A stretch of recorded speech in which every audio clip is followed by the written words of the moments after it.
Of the day sitting. Of the day sitting. Government business is the order of the day. Order number 6, sir. In the name of the Honourable Minister of Labour and the Third Sector, to resume the debate on the second reading of the protection of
what happened.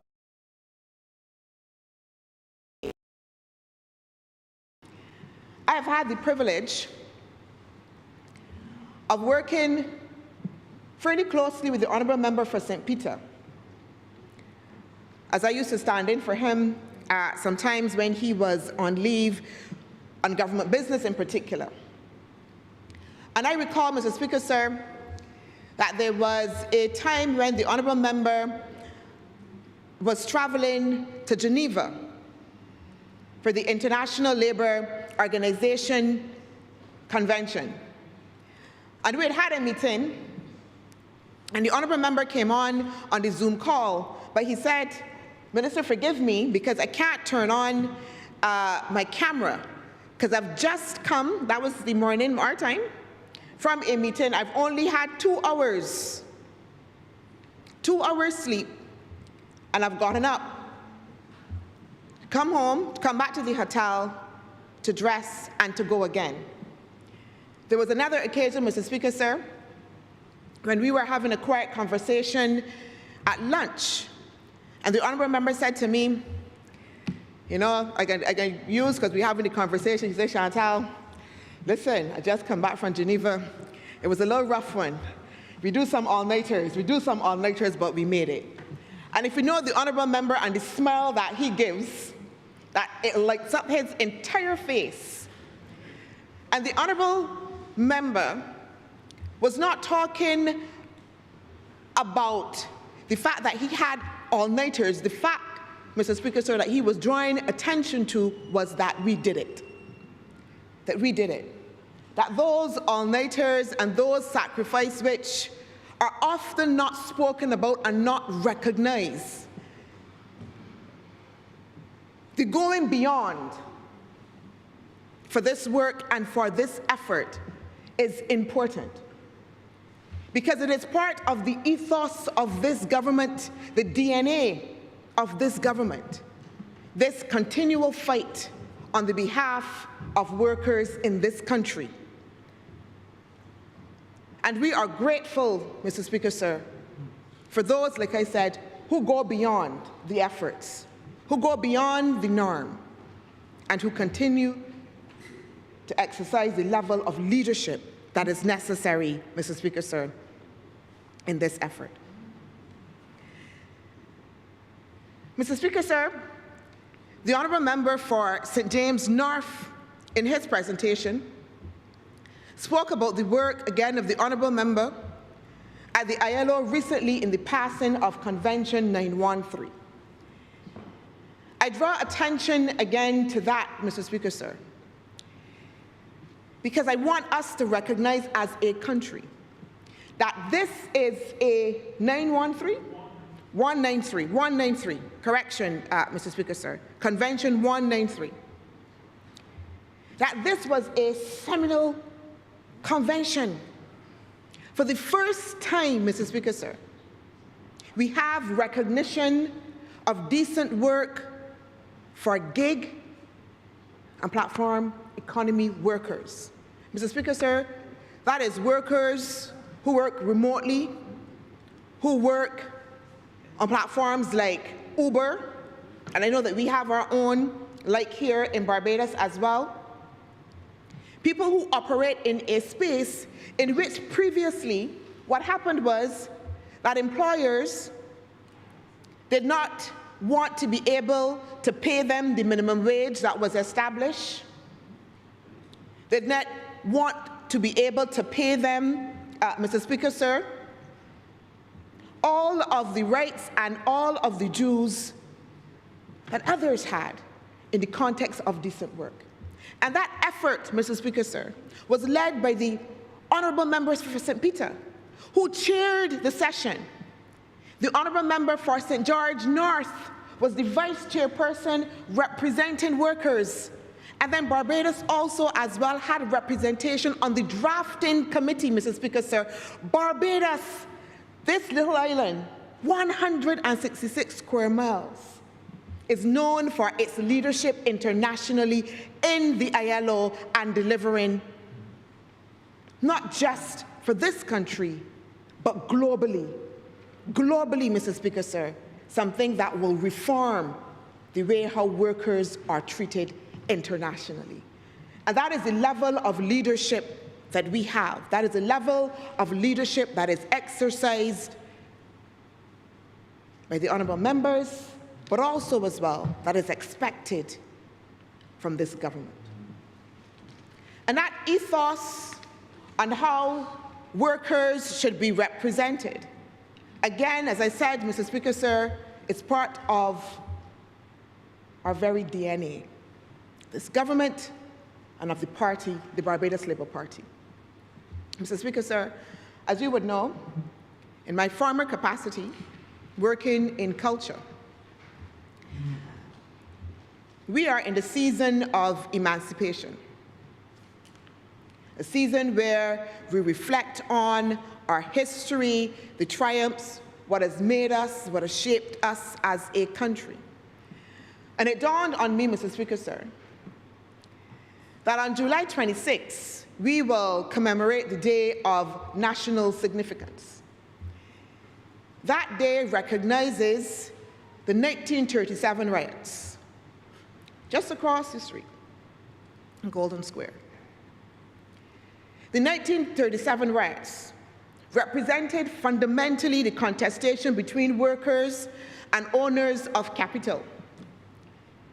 It erupted as working class people had reached up to their neck, Mr. Speaker, sir, with the conditions that they were living in and forced to endure under a capital class that continued to see them as less than,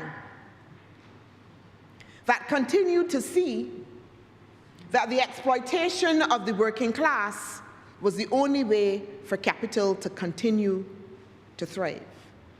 That erupted in the 1937 riots.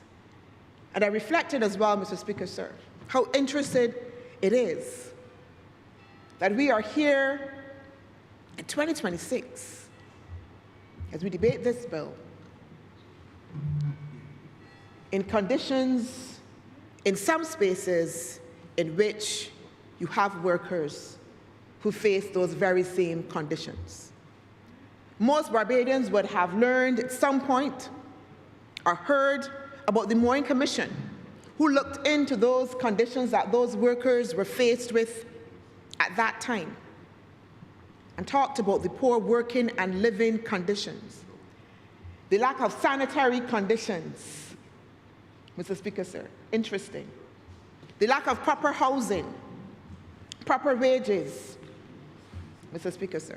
It is interesting that we live in a system in which capital and those who own can still see the exploitation of workers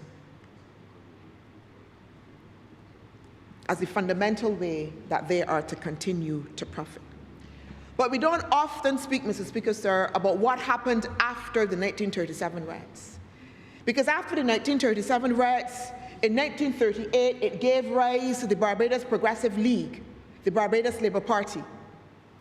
In 1941, it gave rise to the Barbados Workers' Union. And under that Barbados Labour Party, Mr. Speaker, sir, we saw some of the most progressive labour legislation that moved those very same working class people from out of those conditions that they were forced to endure into a place of growing empowerment. During that period, Mr. Speaker, sir, we had legislation that had to do, Mr. Speaker, sir,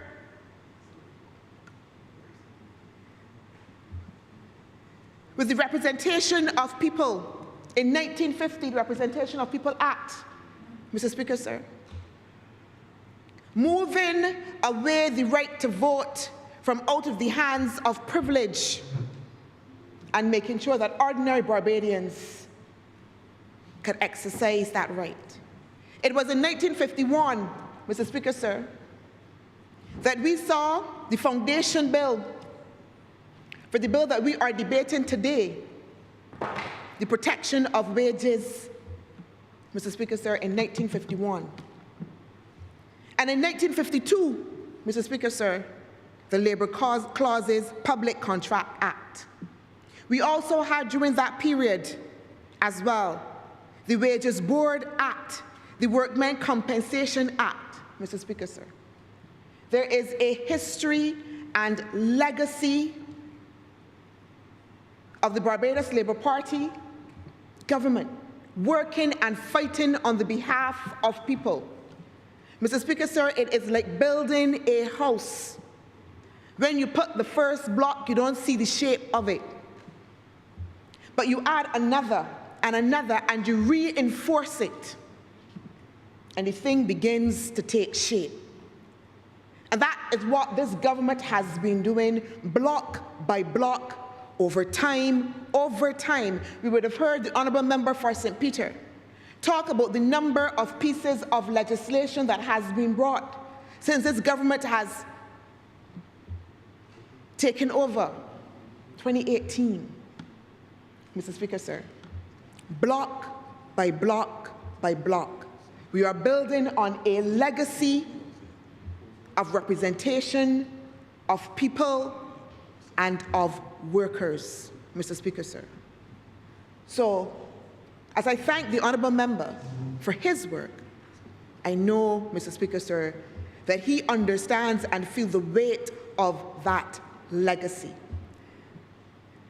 It is for that reason, Mr. Speaker, sir, that I would also say that even as we judge governments by what they promise in a manifesto, that perhaps we also need to look at what is done quietly, just because it is fundamentally right, even if it isn't promised up front.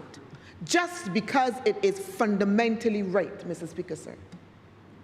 And again, I am proud, Mr. Speaker, sir, to stand in a government that understands that the fundamentally right thing is the important thing to do. Mr. Speaker, sir, I could not let the opportunity to speak to this bill pass.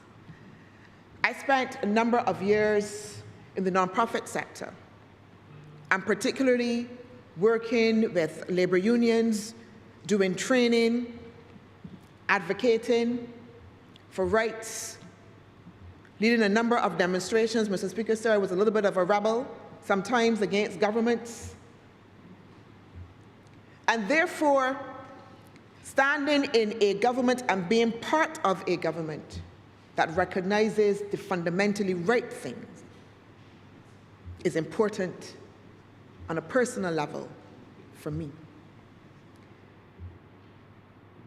The government, labour union and the private sector in 2003 signed what we refer to as an agreement on the critical missions for this country. One of those missions, Mr. Speaker, sir, spoke to the notion of empowerment of people, empowerment of workers.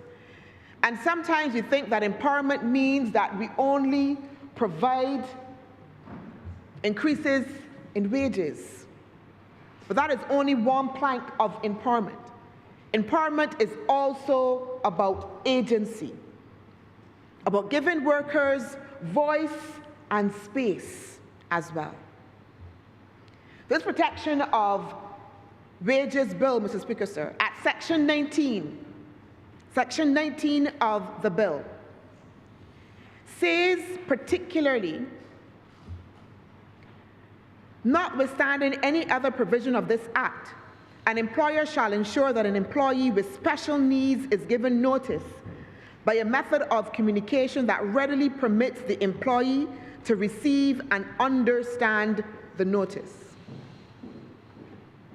Given agency, allowing workers to take up space, acknowledging that workers' rights are also fundamentally about social justice. At Section 19, what this means, Mr. Speaker, sir, is that not only has this government, because in 2025, we passed the Rights of Persons with Disabilities Act, ensuring that businesses have to, at an infrastructure level, make sure that there is access for people.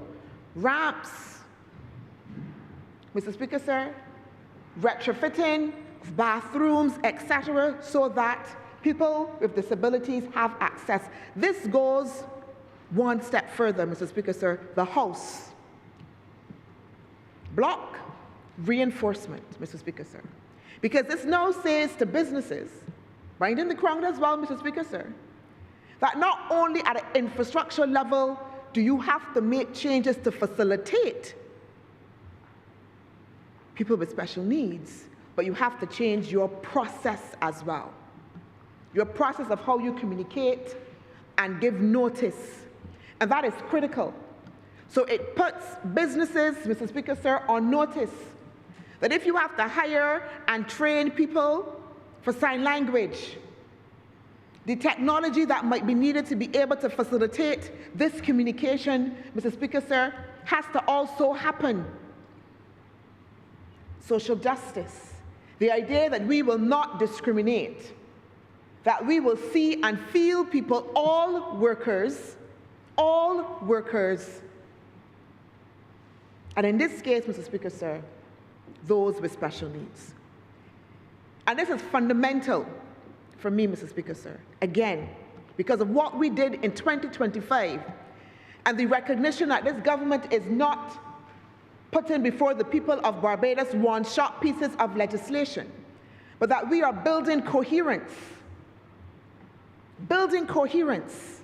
Mr. Speaker, sir, throughout pieces of legislation, again, to make sure that those rights are shored up and reinforced. Shored up and reinforced. Mr. Speaker, sir, also as well in this bill, I want to draw attention to Section 9. Section 9 is consent for deductions, Mr. Speaker, sir. We talk a lot about technology, and I am all for technology to a certain extent. Because, Mr. Speaker, sir, I find that when we talk about the use of technology and how positive it is and how it can help us to work faster and more efficiently,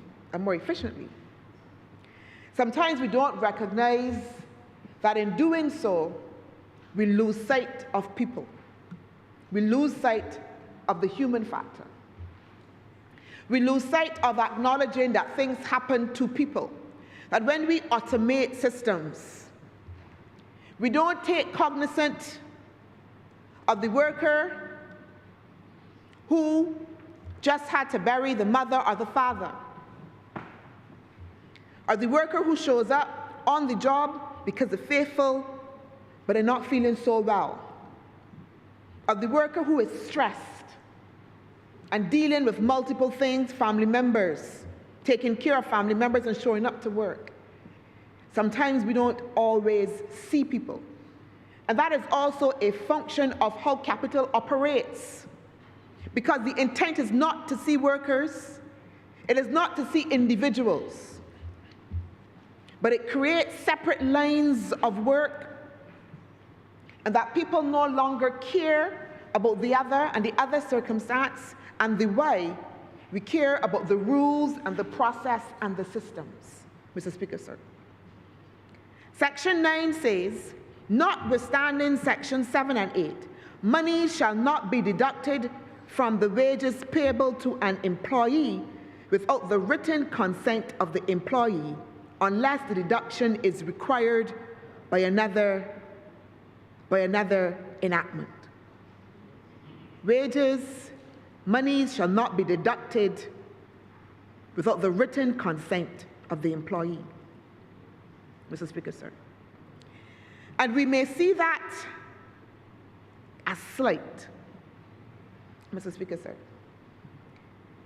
Something that's either obvious or, something that should be a rule of thumb. And why therefore would we have to be able to legislate it, to put it into a bill, Mr. Speaker, sir? Again, because the system does not often see people. But Mr. Speaker, sir, today, I want us to see people. I had a young man call me a couple of months ago. Now, he messaged me first, Mr. Speaker, sir, on the Friday.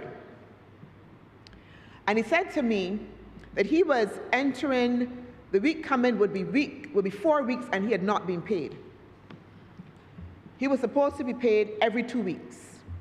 He called me on the Friday and said, this was week 3, next week will be week 4, and he had not been paid as yet. So I was saying, well, why you call me at this time, it's the end of that week, the end of week 3, it can be hard to help understand the circumstance, but, it can be a little bit difficult. Mr. Speaker, sir, you know what he said to me? He said, but why should I have to call you my MP? I am calling you only as a last resort, because he said, I have worked. I turned up at my job and I put in an honest day's work. Mr. Speaker, sir, he said, I don't even like the job. I don't like it, but I turned up every single day and did my job. Why am I not paid? And you know what else he said, Mr. Speaker, sir? He said, I have come to you because when I ask, why am I not paid? Nobody is responding. I can't get through. Nobody is picking up the phone. My supervisor telling me he ain't know. I got to call accounts telling me them ain't know. Call Treasury. I have worked, Mr. Speaker, sir, but I cannot get my pay. Mr. Speaker, sir, we know the adage, what? A hungry man is a who? An angry man. A hungry man is an angry man. Mr. Speaker, sir, the account section might not have known that young man was trying to get his life together. That he also said to me, Mr. Speaker, sir, what is it that they want me to do? They want me to go back out on the streets because I have 2 young children to feed. The child mother has died. I am raising these kids on my own. What do I tell them when their belly's hungry, Mr. Speaker, sir? We don't see the circumstance. Accounts ain't interested about that. Their system is their system. You get paid, you don't get paid. Nobody ain't looking, nobody ain't checking. Why, Mr. Speaker, sir? Because for them, as monthly workers, their pay secured. So we have created, even within the working class, a division now between those whose salaries are so-called secured and the wage laborers. So the wage laborers have to turn up to work and feel that they are less than and beg somebody for monies for work that they have done, Mr. Speaker, sir. Mr. Speaker, sir, I can repeat, he said, why should I have to call you? I turn up every day and work at a job that I do not like. But nobody is hearing Nobody is seeing, nobody is taking care. So he had to turn then to his MP to try to work out a solution. I had another case, Mr. Speaker, sir. Another young man, again, called because, you know what happened, Mr. Speaker, sir? They deduct his wages and he didn't know why. They said, they pay me short. They pay me short, Mr. Speaker, sir. And of course, Mr. Speaker, sir, no. You were going to ask where to come into the MP, I'm not sure, but because we can solve all the problems, but that is it.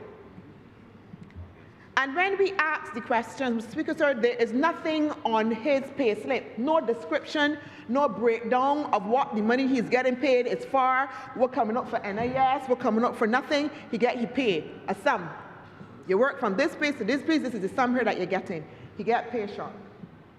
Mr. Speaker, sir, when investigate, I said calm down, because remember what I said, 3 things. This is about social justice. And I also said, a hungry man is an angry man. A hungry man is an angry man.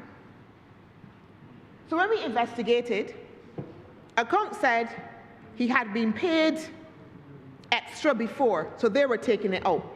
He had been paid extra sometime before, they only found it, and then immediately, without any discussion, nobody can write nothing. Nobody can call him and say, son, listen, you make an error 3 weeks ago, you know, so we can go correct it. So we can go take out. Mr. Speaker, sir, they take out every cent one time out to the paper. 1 cent. Every cent, Mr. Speaker, sir, 1 time. That is why, Mr. Speaker, sir, that we have to make sure that the system sees, feels, and hears people. Well, things that would appear obvious, we have to be able to legislate. We have to be able to legislate in order to protect workers' rights, to protect people, so that where the system, again, would want to continue to differentiate, we call it the division of labor, that we continue to see the working class people, that the system wants us to turn a blind eye to. And that is what I am going to, that is why, Mr. Speaker, sir, I'm going to suggest to the Honourable Member for St. Peter that one of the things that has to happen in the context of this bill,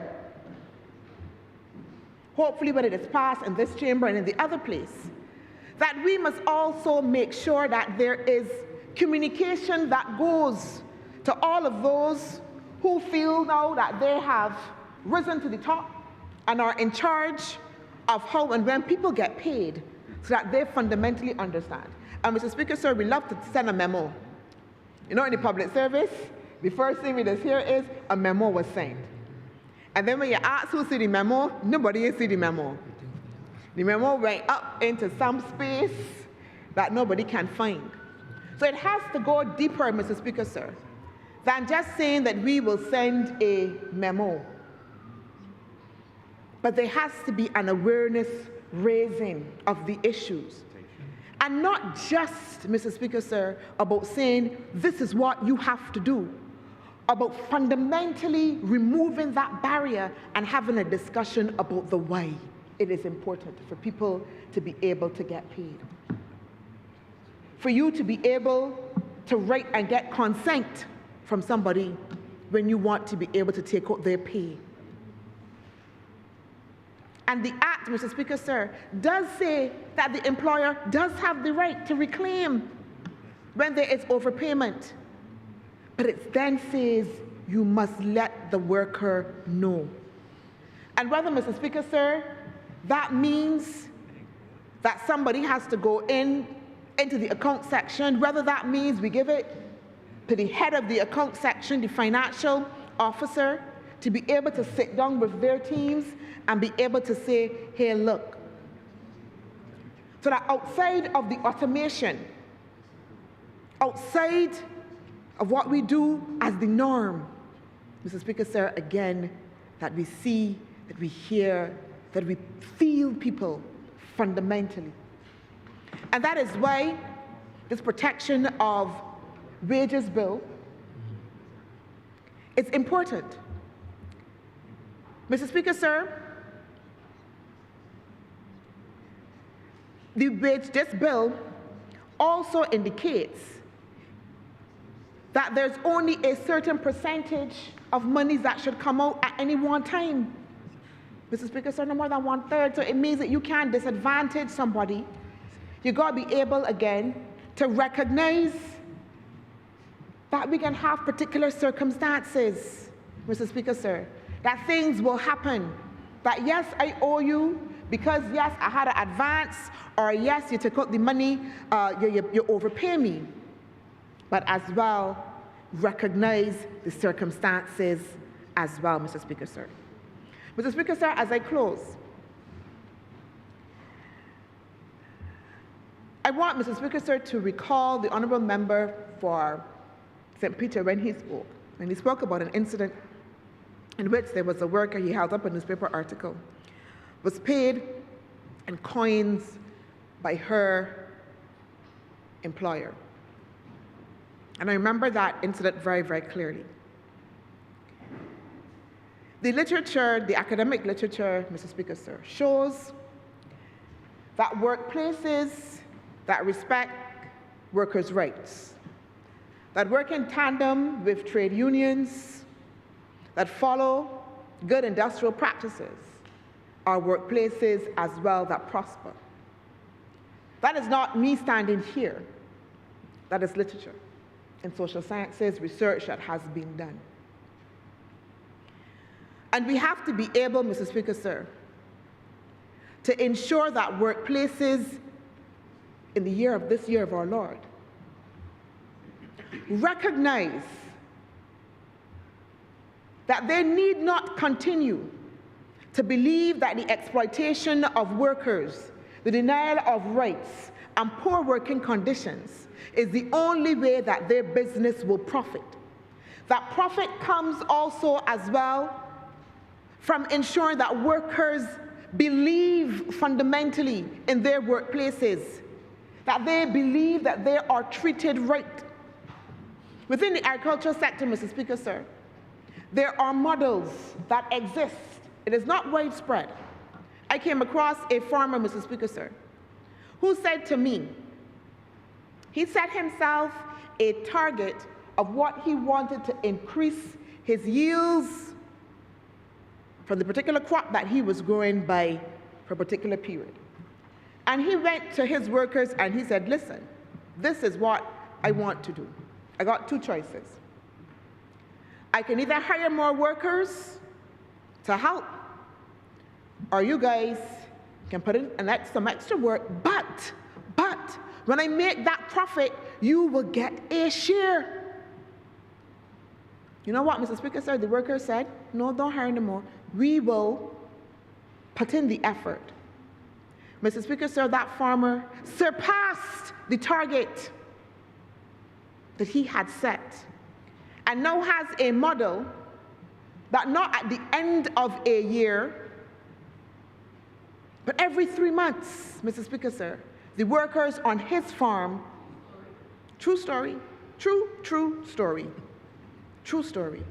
are able to get a top-up on their monies because he is profit sharing with his farmers, Mr. Speaker, sir. There are models out there, and this is a successful farmer. This is a large farmer, Mr. Speaker, sir. There are models out there that exist that show that businesses can prosper if they engage their workers, if they share the wealth. The workers will then put in the extra, Mr. Speaker, sir. They will put in the extra and do the work.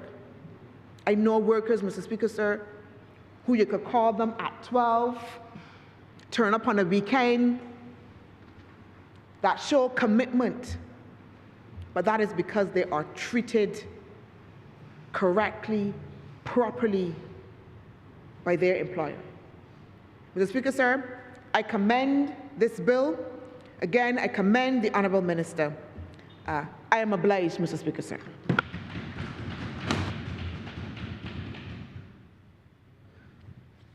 Honourable Member for St. Philip West.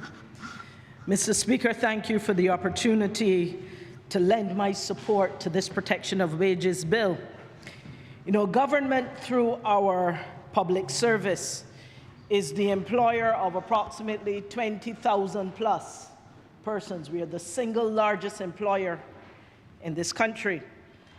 And it is important and fitting, therefore, sir, that this protection of wages bill is not only applicable to the private sector, but it is applicable to the public sector as well.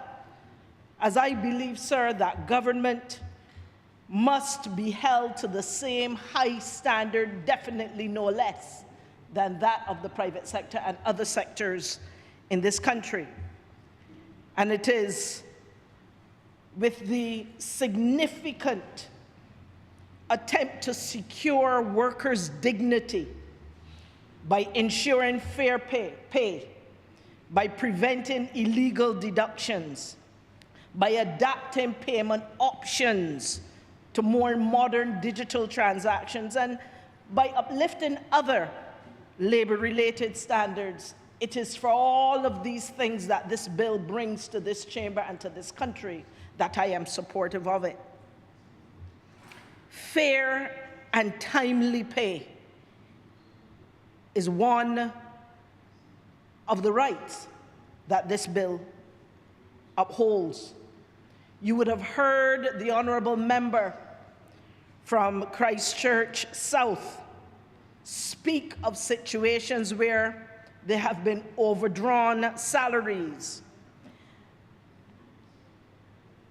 Sir, I want to speak to that very briefly, because I think that it is important that those who have responsibility for ensuring that people are paid fairly in a timely manner, that this is done. And sir, I am going to tell you that the public sector has not always been very good at doing this.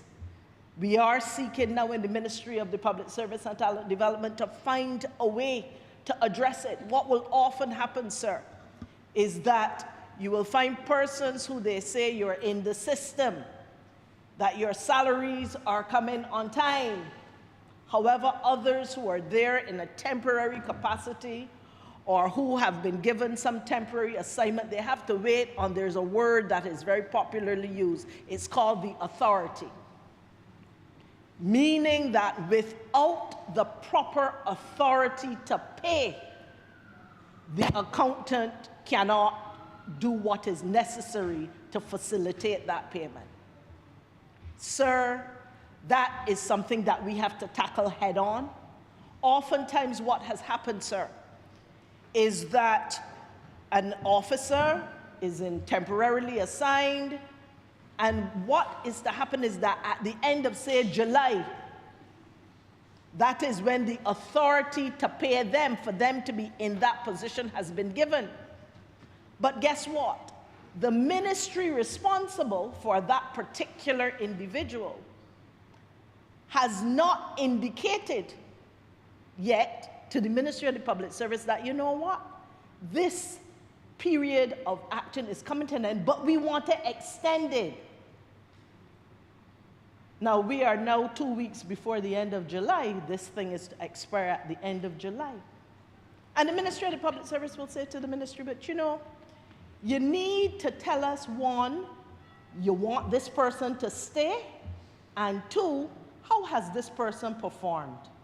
Which means there's usually some type of assessment that comes with it.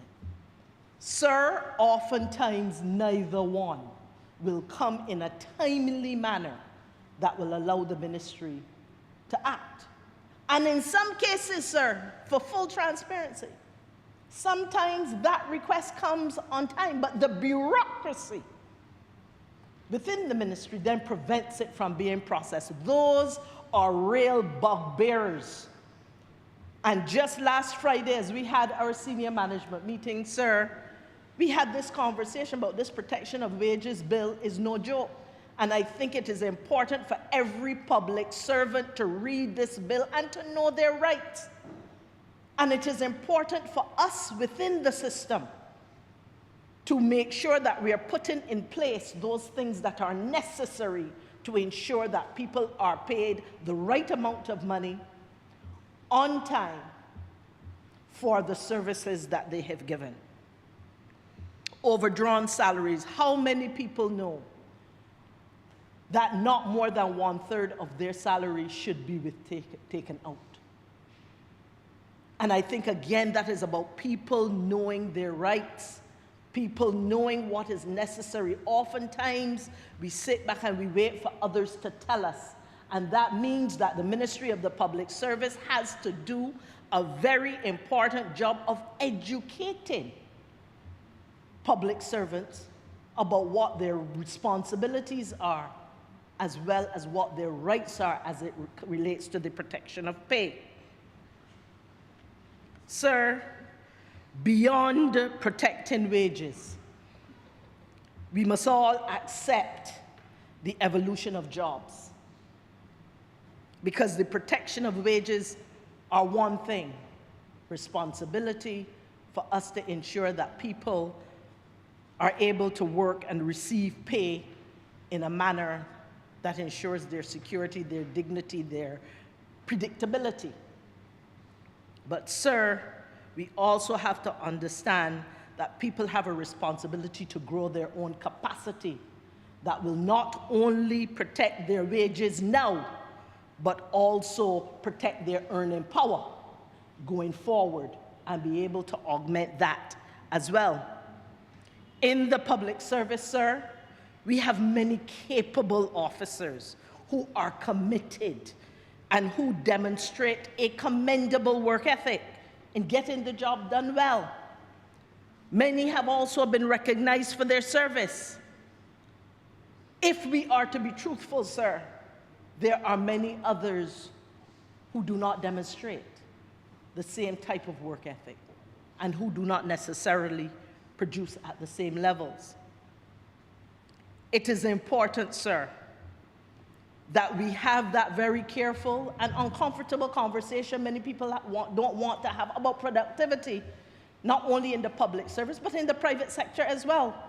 Productivity has to be something that we come out and talk about, and also put things in place to ensure that we do better. And improving productivity in our public service is going to require a very frank assessment of our current shortcomings, the immediate modernization through the digital tools that are available, and strict individual and collective accountability. To achieve all of this, sir, we in the public service will have to embrace performance management. We will have to dismantle some of the bureaucracy and the silos that exist within government, and we have to refocus entirely on citizen delivery. You heard other colleagues speak about seeing people. Well, if we focus on delivering to the people and for the people, that will take us a further distance. We have to honor the labor of our people, Mr. Speaker. You know, the economists will tell us that labor is one of the factors of production, the essential things, the inputs that create the goods and services that make an economy work. Such factors include capital, all the physical assets, the land, including our natural resources, and labor, the mental and the physical effort of the people. And of late, the literature has been to add in entrepreneurship to that set of factors of production. Sir, labor is fundamentally different from capital and land. Land does not have a family to feed. Capital does not dream dreams for their children, sir. And that is why it is important that we singularly take labor out as a government and ensure that we are putting in place not just the legislation, but the systems, and creating the culture within both the public and private sector for people to be productive and to truly earn. what they're being paid. Our workers, sir, for the most part, through their sweat and their honest effort, they deserve to be compensated at the level that they are. From a human resource perspective, timely and predictable payment of wages, it is a fundamental aspect of fair employee practices. And we need to give people, I reinforce that we need to give people the confidence that they will receive payment for their work performed. Sir, beyond the immediacy of protecting today's wages, we must help people, as I said earlier, protect our earning power, their earning power. Because industries are transforming, jobs are evolving, technologies are shifting, and old tasks are giving way to new demands. And sir, this government has done significant work to put in place opportunities for persons to upskill and reskill, for persons to be able to gain access to newer technologies and to actually be able to get in there and use them in a way that will be meaningful to their ability to protect their earning power going forward. You know, many people at this time are afraid of artificial intelligence, AI. And as I've said to people, there are a number of people who say, but you know, I'm afraid that this AI can start to replace us. And I'm saying you're not likely to be replaced by AI. You will probably more likely be replaced by someone who knows how to use AI. And therefore, it is within our capacity to learn and to take responsibility for our learning in order to move forward. A number of persons who have been in the workforce for many years have never, some of them have not in the last 20, 30 years taken one single course to improve, to take responsibility. If government does not send them on the course, not enough people are choosing to do that. But then there are many people who are, and we commend those. And we must continue to commend those who are earning additional credentials, but especially also those who are learning specific skills that are applicable in the workplace immediately. Some of the conversations we have had in our Ministry of the Public Service, and in fact, there's a policy that we need to be able to move, and we have put certain things in place to ensure that that is coming sooner rather than later. It is the fact that the public service has not, even despite Barbados making the investment in the National Transformational Initiative, NTI, and the significant certification that comes from that, from major universities around the world, where many of those courses are competency-based. So it is not just about the theory. It is about your having a particular competence to do things, where you don't get to Section 2 until you have completed Section 1. And you can't get to Section 3 until you've completed Section 2. So that by the end of that course, when you get that certification, sometimes from Cornell, sometimes from Stanford, sometimes from Harvard, sometimes from major universities around the world, that by the time you get to the end of that course, you have demonstrated competence with a specific skill. And while those may be short courses, where you are getting micro-credentials, they are oftentimes more significant and useful in the workplace than a 20-year degree. And it is important that we have that balance between the degrees as well as those short, skills-based micro-credentialing courses. And I share that, sir, because I don't know how many of you know that Coursera, which happens to be the major platform that we use, that Coursera and Udemy, for those of you who are not yet familiar, tends to be more applied, more practical. The two are now one and are being offered to us so that you get that balance of both the theoretical side and the applied and the practical side, developing both your knowledge and as well as your skill in doing a number of things. Sir, the public sector is still telling people, and we had to deal with that last week, that no matter how many of these courses you take, it will not go towards your promotion or towards your advancement in the public service. That has to stop, sir.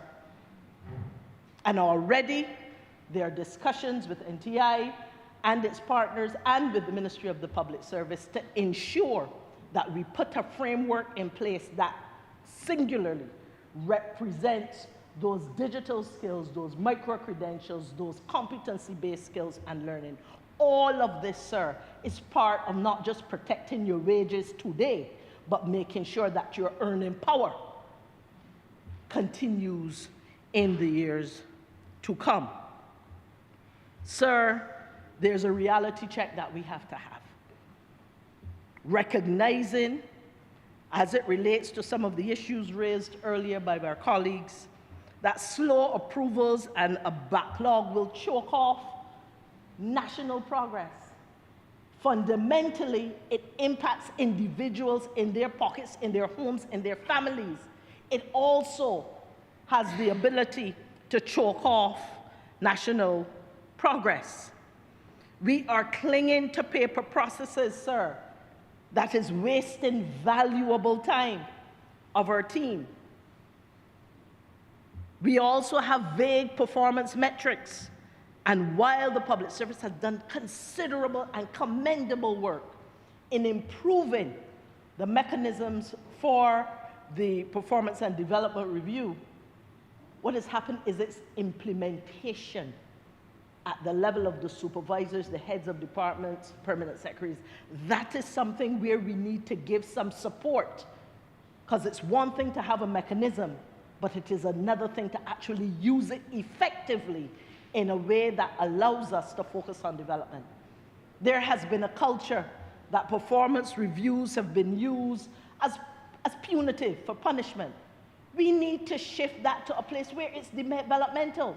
By doing this performance review, Mr. Speaker, I now know where we can support you, if it were you, but it would never be, sir.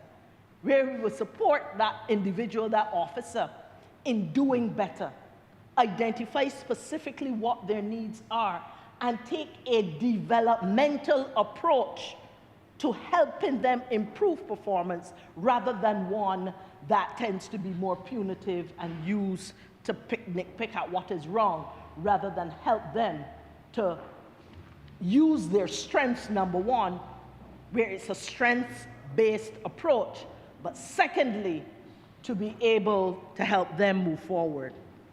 Sir, the path to transformation has to be one that measures real outcomes, that will tie career advancement to actual completed work rather than not only tenure. So yes, tenure has to be a part of it, but we also have to tie that to actual work that is done.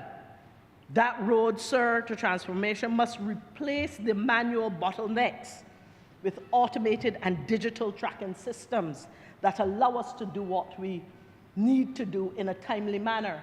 I will not speak about it today.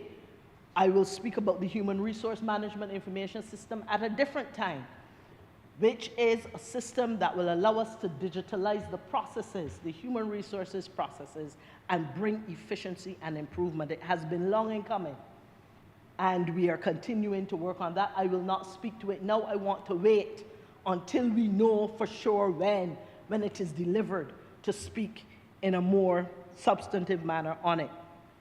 We need, sir, and this is certainly an important point, to reward our dedicated officers while we are actively retraining and reassigning those who are not performing at the level we would like.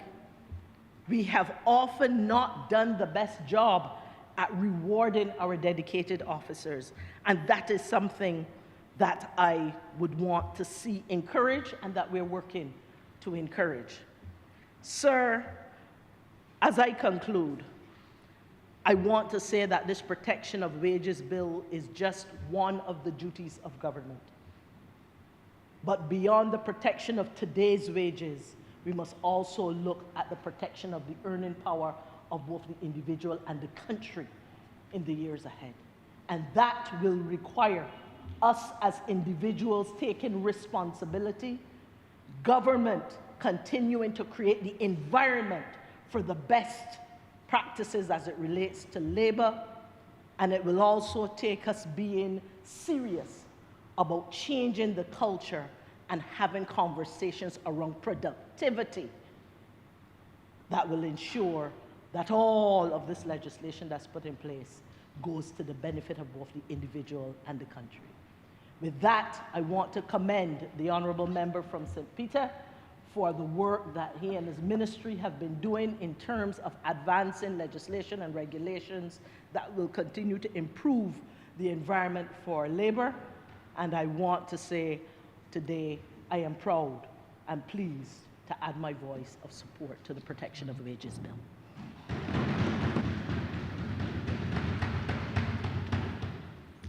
Honourable Prime Minister. Thank you very much, Mr. Speaker. I want to, first of all, thank you very much, Mr. Speaker.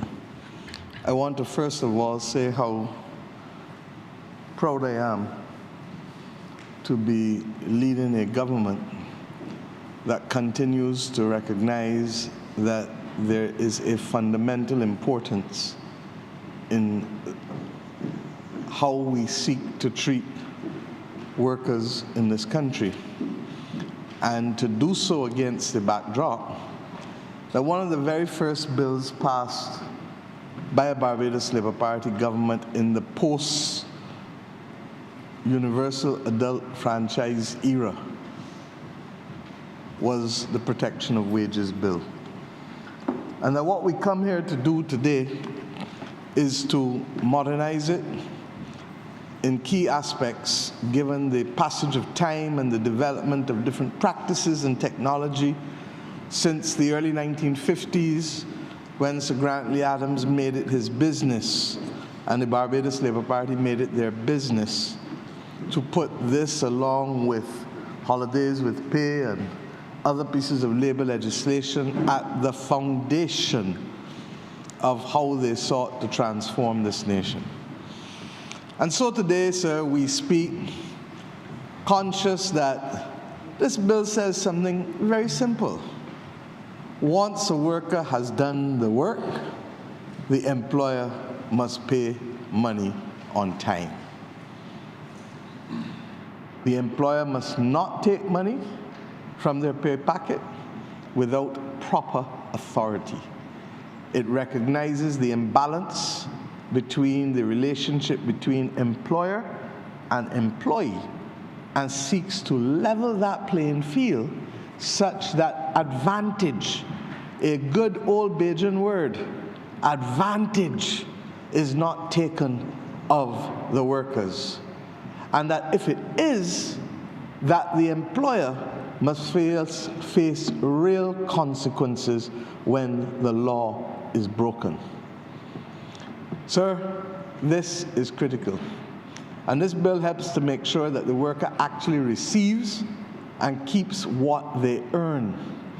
A wage packet, Mr. Speaker, is not an accounting entry. It is rent. It is bus fare. It is school lunch. It is those things that allow people to keep their body and their dignity safe.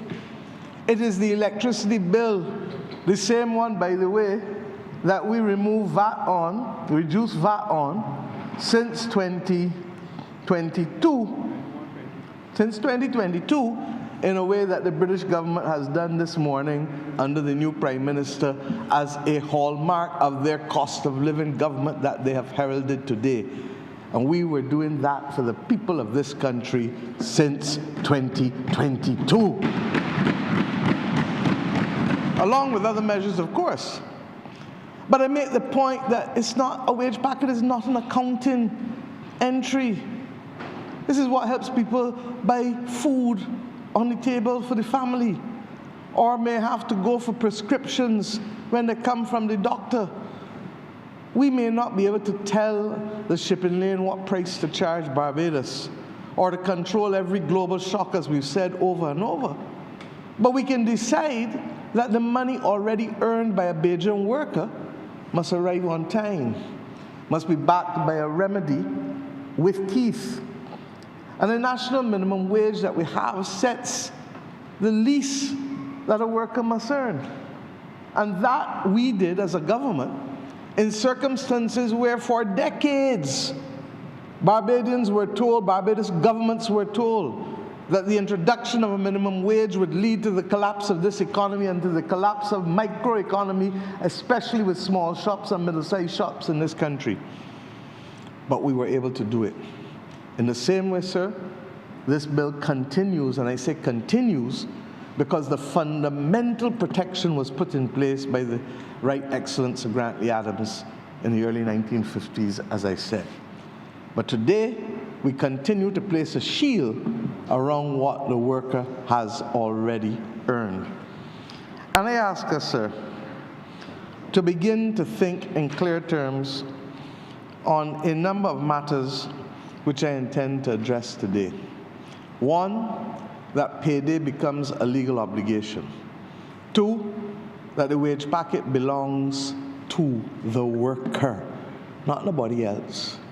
Three, that modern payment must not just become modern coercion. Four, that leaving a job or seeing a business fail does not erase the right to earned pay.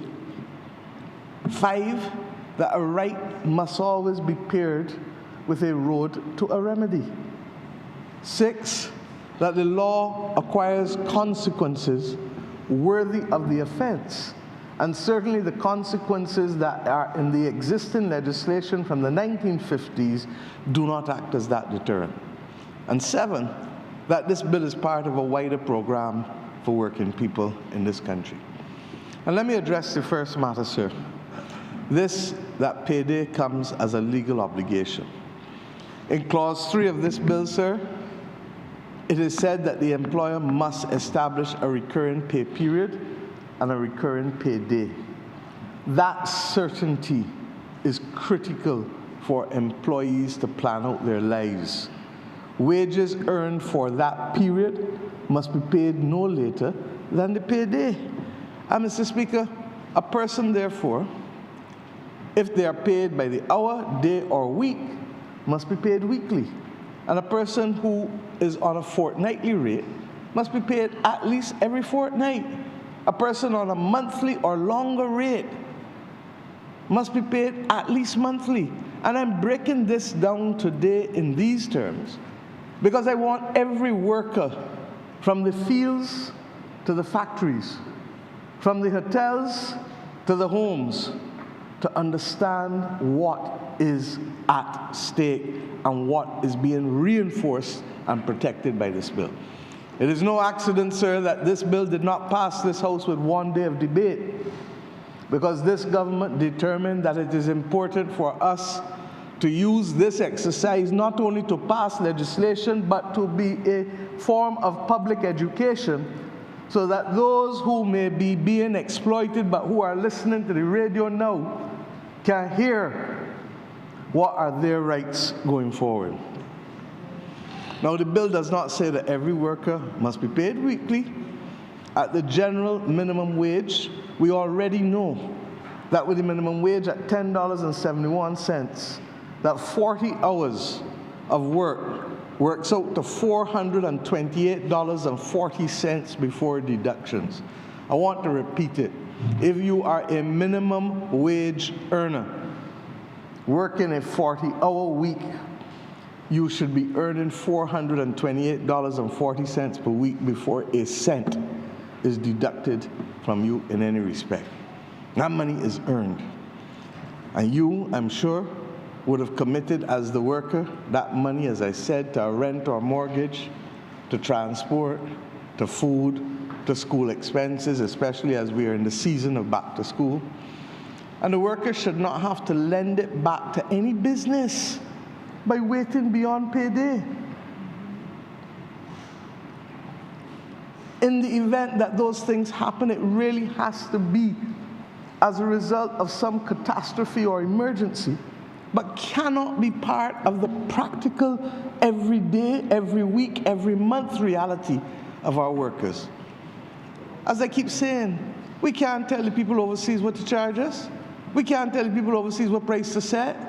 We can't tell every employer covered by this bill that a worker's pay is not to be held hostage. But if we can't tell every employer, we can pass the law that ensures that every employer knows, don't turn a brush, do not touch it. It does not belong to you. The wage packet, sir, belongs to the worker. And clauses 7 to 14, as the minister has brought in this bill, puts rules around advances, around deductions, and around the recovery of overpayments. I believe that the minister in his wrap-up will also clarify what deductions can be made legitimately, particularly in the aid and benefit of the employee, of the worker, such that they are equally not constrained by a literal interpretation of the provisions of the bill that would prevent them, for example, from benefiting from a mortgage at a reduced interest rate if they happen to work for a bank. So we do not intend to confuse the arrangements for people like that, but the narrow purpose of this bill addresses that deductions require the worker's written consent. Deductions require the worker's written consent. And an employer, sir, cannot and will not be allowed under this bill to charge interest on any advance that they make on wages. So a man can't say, I am going to give you $1,000, but you must pay me back at 10%. That's now prohibited. That's prohibited. And it is a criminal offense. And as I said, that is why I am breaking down these things, because this today must allow ordinary workers to know that the people who they elected in this country have come in here to protect their interests where their interests matter most, their ability to earn and to protect themselves. Employer fines and deductions for bad or negligent work are generally prohibited and are subject to the limited treatment of property damage in the bill. And I would want to suggest that if you are in doubt, ask your union or ask the Labor Department to confirm for you. Because sometimes there's a little gray area, and we need to make sure that you know that in addition to what the bill says, you have a Labor Department or you have the unions to which you belong who can help you bring clarity to this in your head. Where notice is required for another permitted deduction, the worker has to be told the reason. And I'm not going to get in today to events of recent weeks that have clearly shown that people have been forced to accept deductions in circumstances where effectively there is no one excluded from them. So that even if the employer says that I really intended for you to decide on your own and you sign on your own, the truth is that if that is the condition of work of everybody, the power to negotiate or the power to say no is completely impaired. And that is what constitutes abuse in the eyes of the law. That is defined in certain pieces of legislation as exploitation. I will not go into those details today, but suffice it to say that you cannot tell me that I have agreed to something when you have a gun to my head. in no circumstances. So this bill places also, sir, a limit of 1/3 with respect to the advances or the types of deductions or the overpayment recovery. Sometimes a worker is overpaid, but an employer cannot come and take back all the money that he overpaid you just so. Because at the end of the day, you still have to live. And if you can't live, Grattley Adams and them understood it then in the 1950s, and we reinforce it today. If you cannot live, you cannot protect your family, you cannot do the things that make you enjoy the dignity of being a human being. And that will happen if you try to recover all the money that you overpay me, not because of my fault, because of your negligence. And then you want to come and catch part of me for the next 2, 3 months, 4 months, 5 months. It does not work so. And I want the workers of this country to know that if somebody's doing that to them, then they need to go to their union or to the labor office. The limits, as I said, are a little ticklish when it comes to deductions for mortgages and that kind of thing, and we will make it clear that that is not going to be impaired or affected by reason of the passage of this bill, and that there will be no criminal act in those circumstances. So this bill protects fundamentally the workers' choices. With respect to written consent, a worker can assign a part of their wage or mortgage or another household obligation, and they ask the employer, please can you take it out for me so I don't have to catch a bus to go to town and to go and put the money in the bank or to the credit union or to go and pay Light and Power or to go and do X, Y, Z. Because in this kind of relationship, in a digital world, it may be possible for you to do things for me that will also give the people who may be lending me money greater comfort that I'm going to pay, because I've agreed that the money is not even coming into my hands, the money is going to go directly to you. Sir, the claim, therefore, about how we treat to workers in this respect has to be understood, that it is not an act of zealotry, it is an act of fairness, recognizing the disparity in power between the employer and the employee. Where a worker sees a deduction marked retention, the label itself does not make that lawful. The risk of running the business belongs to who? The owner of the business. It cannot be passed on to the worker's pay packet. I want to repeat that. The risk of running the business belongs to the employer, to the owner. And this everyday principle is clear. An everyday principle that says that the employer cannot be the accuser, the judge, and the debt collector. Well, we don't live in a star chamber. We recognize the principles of natural justice. And therefore, it is impossible for an employer to be that accuser, judge, and debt collector, and then quietly settle the dispute by emptying out the workers' wage packet. But that can't work. So that, believe you me, when a $20 disappears from a pay packet without explanation, somebody might want to say that that's a small thing, man. That's an administrative matter.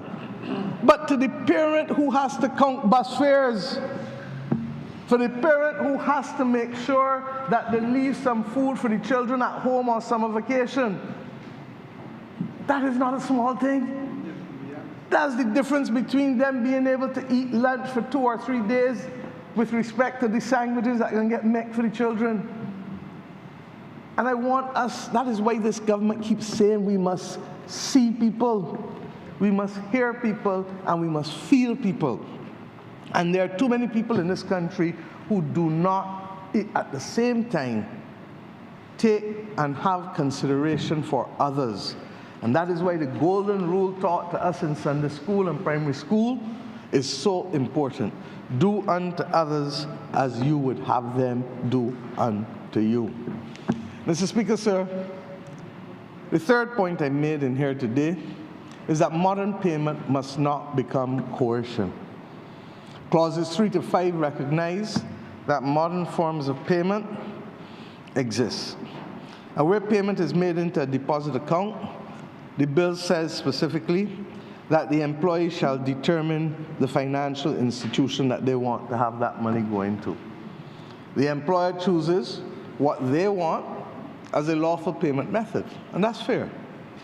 But the employee must choose the financial institution when a deposit account is used. Sir, I want members in here to recognize that this bill answers also a real indignity. A petrol station worker in St. Michael receiving $249 in final pay, entirely in coins. You understand what I just tell you? Entirely in coins. That is a wicked act. Multiply 249 by 4 25-cent pieces. That is 4 short of 1,000 coins. You understand what I'm just telling you, sir? Oh, man. Clause 3 limits the amount of the cash wage that a person receives that can be paid in coins. Not because the Chief Parliamentary Counsel or the Minister trying to be petty, but because realistically, imagine walking around with 996 coins in your hand. First of all, you're alerting to everybody, come, look here, I got money, take me. So that this bill meets people exactly where people need to be met, and not just with lofty provisions that speak in philosophical terms. And that is why I've determined in this debate, sir, to give the kind of speech that I'm giving. Where another payment method is used, the worker must be given a reasonable time during normal business hours to convert the payment to cash in a financial institution. Now, we hope that there will be a greater uptake on digital payments, and that is why we launched BIMPay. But we recognize that this is not a country where you mandate people's compliance with the digital world. And there are some people who will, whatever you do, they say, I only dealing with cash. Whatever you do, I dealing with checkbooks. I can't handle that thing yet. But there are a lot of people who recognize that by going with digital payments, I save myself a bus fare to town, or I save myself gasoline to town, and it gives me the convenience to be able to do in seconds what I would otherwise do in hours. And there's nothing wrong with that, but this country must never be the country that says, and that is why the Minister of Finance knows my view, and the Minister of Labour, I suspect, who is responsible for the National Insurance Social Security Scheme, that as long as there are people who want to still receive a check, this government under my leadership will still give them a check. Because that is the reality of giving people the benefit of meeting them where their comfort levels are. So, sir, I want to say, therefore, that an employer cannot dictate where, how, or with whom the worker spends his wages. An agreed benefit in kind may add to money wages, but it cannot replace money wages. If I want to give you something else, that's cool, you know.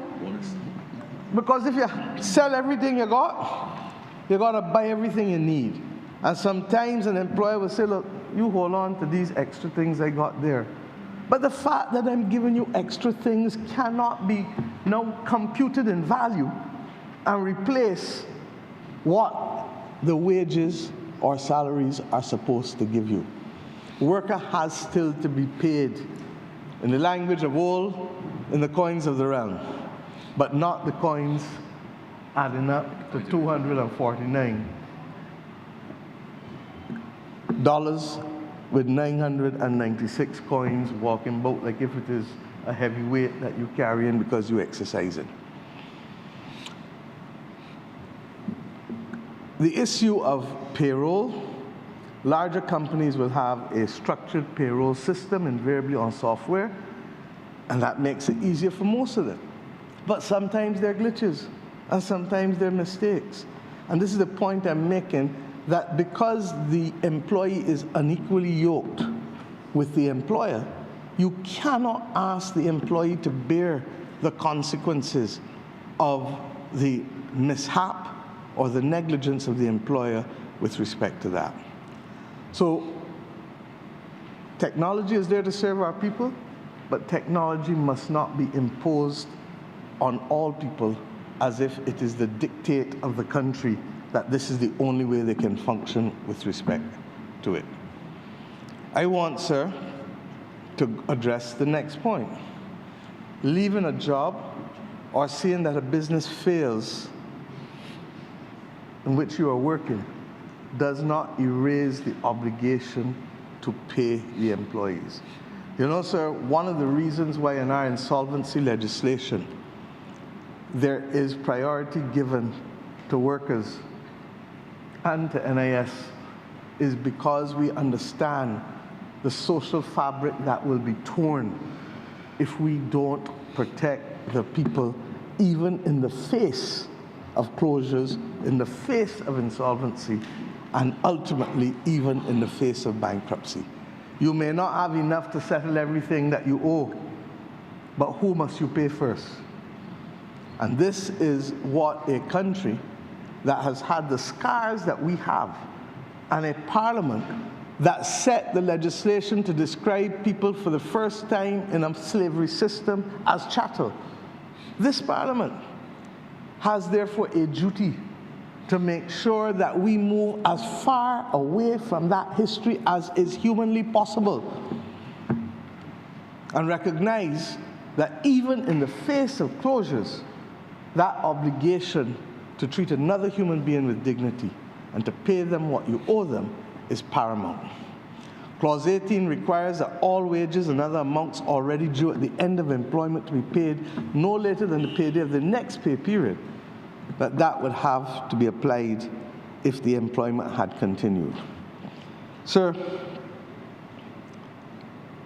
if a failed business owed somebody, a worker, $2,000, as I said, and I'm breaking it down now in ordinary language, then that business has to make sure that that worker has priority to receive that $2,000 before the business pays a supplier of goods that would normally be a creditor, that would normally have to be paid.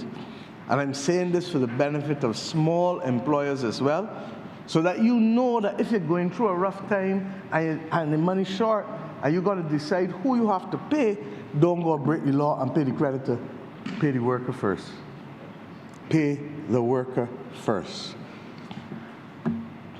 Sir, I want to speak about the rights being paid to remedies. These clauses in this bill allow an affected worker to go to the chief labor officer. And I've already said that if you belong to a union, you should go to your union first. Similarly, if the union is your representative, as happens in other cases, they can carry you and walk with you and help you go through any circumstances that need to be gone through so that you can get satisfaction, another old good Bajan word, from the employer with respect to the complaint that you have. I believe, sir, that it is important that we reinforce in people's heads what the new penalties will be, and I'm asking the Minister of Labour to ensure that there are public service announcements, because you cannot assume that because a bill was debated in Parliament 2, 3, 4 days, that fellas in Pike Corner in St. Lucie running a shop, or people in the back of Station Hill running a business, or a fella running a tire shop, that they know exactly what is expected of them. And therefore, a period of public education through you, Mr. Speaker, I'm suggesting to the Minister of Labour that it not only be done for this legislation, but for the other recent pieces of labour legislation, because it seems that people have to be reminded in this country what the law is. And there are too many people. The large percentage of Barbadians who are engaged either as worker or employer by far occupies the largest percentage of the population. And to that extent, therefore, sir, it is important to remind them of what the minimum wage obligations are, of how to protect people's pay, of how you deal with holidays with pay, of how you cannot discriminate against persons, of how you need to protect the occupational health and safety. And believe you me, the government is not perfect, but we are modernizing as many aspects of our labor legislation, recognizing that this is the country that has consistently, not in this government's life, but for the last, over 5 decades, has enjoyed high membership and high regard in the International Labour Organization on a tripartite basis, recognizing that we come from a tradition of persons not only in government who have served in labor, but that on its own, labor has been able to also establish itself as a credible voice, not just locally, but internationally in the International Labour Organization. We today have a situation, sir, where 3 members of this country sit on the ILO governing body. And of those 3, 2 are members of this parliamentary party.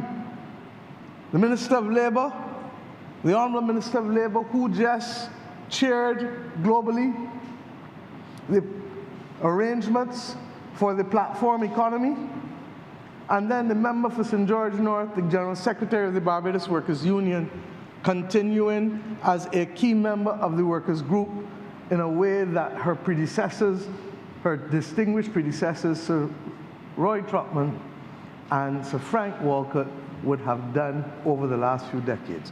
The third person, of course, is the representative from the Barbados Employers Confederation, who ensures that Barbados truly gives reflection of the social partnership that has existed in this country for over 3 decades.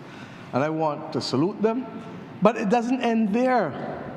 As we speak today, Barbados' ambassador at Geneva, the Honourable Matthew Wilson, is the chairman of the executive board of the International Labour Organization for the next year. This small country has therefore continued to provide leadership in critical areas.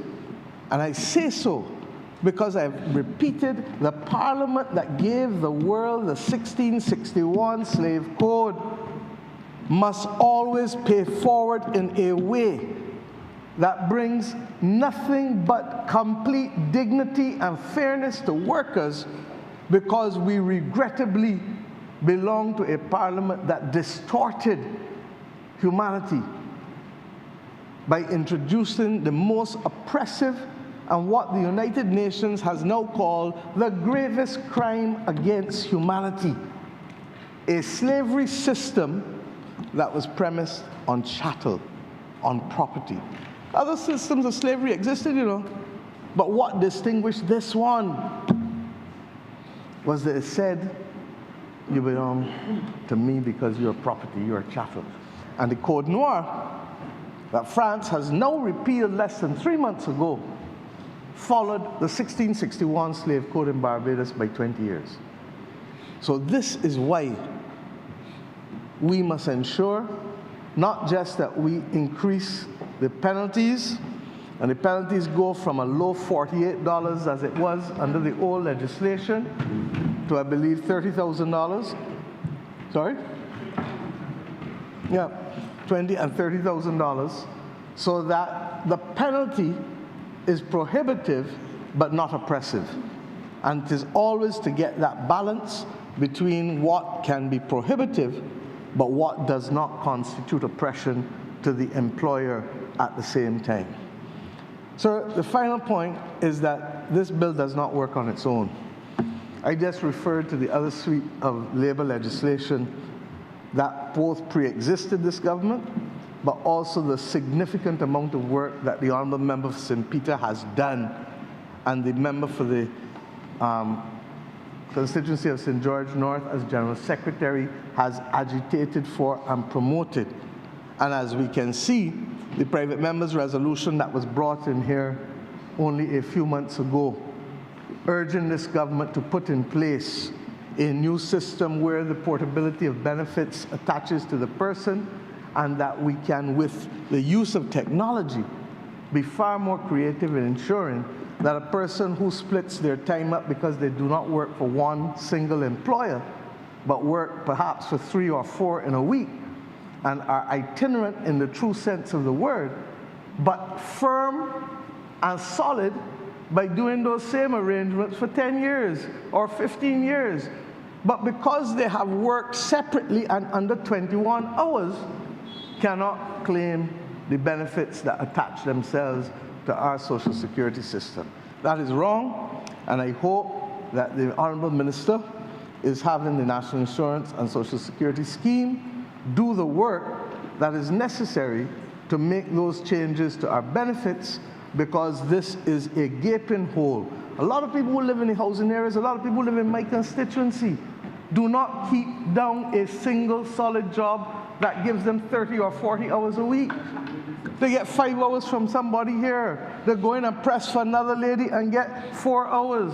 They cook for another person who the parents are at home alone, and they're working long hours, and therefore that person goes and cleans and works for them once a week.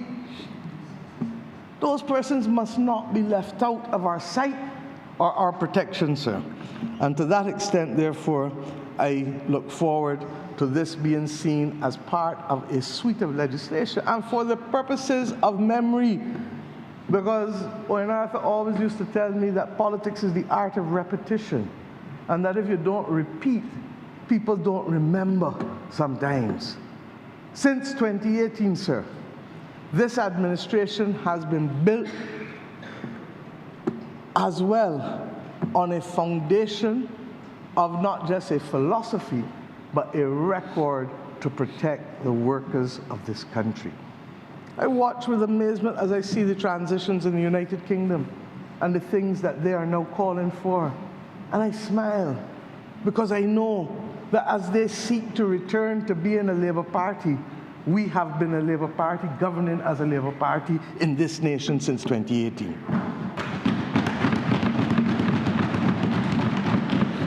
I spoke about the discrimination of workers. The member for St. Peter brought that when we were meeting at the other place in Worthing. Indeed, I suspect we may even have been in COVID when that was introduced. If not just before, just after. Yes, we were in COVID when that was introduced. I speak about the whistleblower protection legislation that was enacted by this government. The Honourable former Attorney General brought that here in 2021. I speak about a number of workplace safety regulations that the member for St. Peter brought in this country in 2022.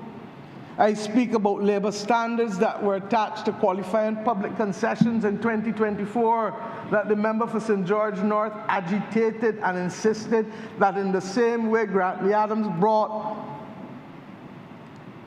consequences for failing to treat workers properly with respect to access to government contracts, that in today's world, with respect to our tourism and hospitality industry and respect to a number of other industries that benefit from tax concessions, $850 million in tax concessions given out every year in this country, that those people who benefit from the diversion of the obligation to pay taxes should not treat workers unfairly, and if they so do, there should be consequences for doing that, because you cannot want to reprobate and approbate at the same time. You cannot believe that it is your duty or right that you could get a benefit from the taxpayers and turn around and pay the taxpayers absolute scant regard with respect to how you treat them, but draw their benefits. I speak, sir, of the Family Leave Act. And sorry, before I go from there, the construction rates that need to be specified have to apply with respect to public contracts.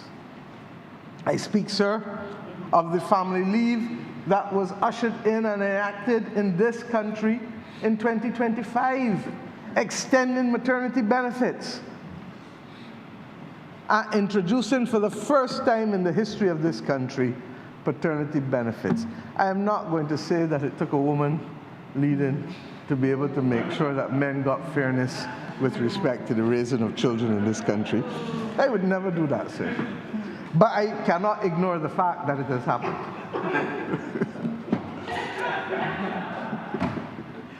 Sir, so when I say to you that we have not just come here to introduce this bill alone, that this is part of a proud record.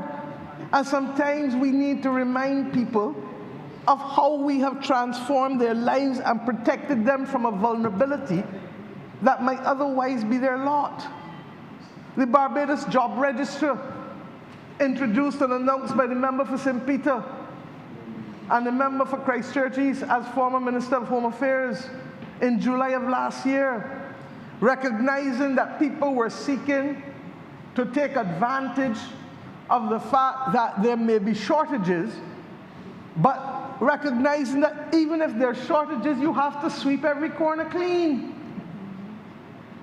There are still people who out there that you may not have seen and you have not given enough notice to know that these were the skills that you wanted. And they're simply putting an ad in a newspaper on page 3 or page 5 when the majority of people not necessarily buying the newspapers can communicate the message in 2026 that this is what you need. And the government took the decision, introduced the jobs register, sir, let there be a market, recognizing that I as an employee have these skills and I am looking for a job in these areas. And I as an employer have these needs and I am looking for those jobs. And Mr. Speaker, I hope that we can continue to refine the concept of that Barbados Job Register and make sure that it can help us sweep corners clean rather than people making crass and rough assumptions about the nature of the job market in this country. We know we have a skills deficit in certain areas, but we don't have it in all areas. And let us not fool ourselves that we have it in all areas. Sir, this is also the government that introduced the National Workplace Wellness Policy, placing worker well-being on the national agenda. And we know that that cannot mandate in each instance how a worker is treated, but we must set the standards and we must seek to enforce those standards and encourage compliance with those standards. Because at the end of the day, and I've said this in particular in the context of Tourism 3.0, the tourism workers of this country save the hoteliers of this country, and by virtue of that, the economy of this country when it was on its knees in the middle of COVID. Make no mistake about it. And it is of significance that at the same time that was happening and the anti-tourism sentiment was rising because of the notion that it was the tourism sector that was bringing in an increased exposure to the public health risk of COVID, it means that we've had to step back and begin, and not just Barbados, because the exodus from the hospitality industry globally has been significant as a result of the pandemic. Now, Barbados does not have that luxury. I said it last week when we opened Royalton Vessels. Almost 1 in every $2 of economic activity in this country is currently linked to tourism. Do we want to reduce that reliance? Of course we do. That is why the member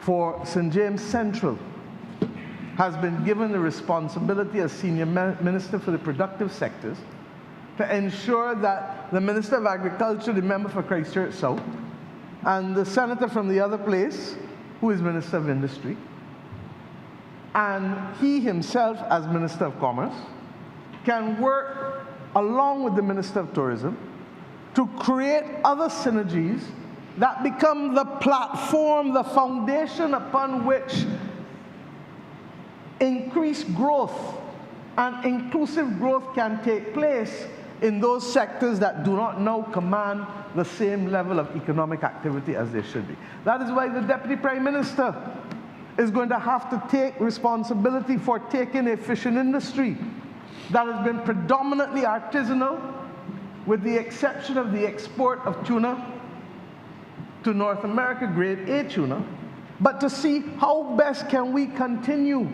to capture the market in the fishing sector and industry, not just in North America, but recognizing that Africa only imports 1.5% of its fishing needs from the Caribbean, and yet we are only 5-6 hours away on flight from Africa for a perishable commodity. We have not even begun to touch the surface. But in the interim, tourism is responsible for almost $1 in every $2 of economic activity. And if we are going to be serious about it, I believe that we have to come to the realization, not just in tourism, but in almost all businesses where service in particular is at the core, that it is the attitude not of the employer, but of the worker that determines whether more business comes back or business leaves you. Because if that employee does not treat that customer appropriately or with a sense of decorum or with a sense of joy and pleasure, it doesn't just simply affect gratuities and tips, it affects future business. And if we begin to understand that, then we begin to understand that you cannot have 60, 70, 80 men living in an area of temporary ramshackle accommodation with no provision to clean for them, no provision to cook for them, and making them work beyond the 40 hours of a week that the majority of us would normally work without requisite compensation for overtime. Sir, especially if the people are working in the construction industry, in fact, in most sectors, because in the construction industry, if you pay 2 maids, 2 cleaners, $700 a week, and that's almost double the minimum wage, and then you pay a chef, a cook, $1,000 a week, count that for me, no? That's $2,400 a week. $2,400 a week to separate you from the public condemnation that would otherwise come your way, because men who are working 50 and 60 hours a week ain't coming home to do what? To clean and cook. Those are the realities, and if you just pause to recognize that those same workers, if treated properly, if fed properly, will give you a level of productivity in most instances that will make the difference between how competitive your business is or not. And that we have to move away from this thing of believing that companies can only make egregious profits, excess profits, large profits on the backs of human beings.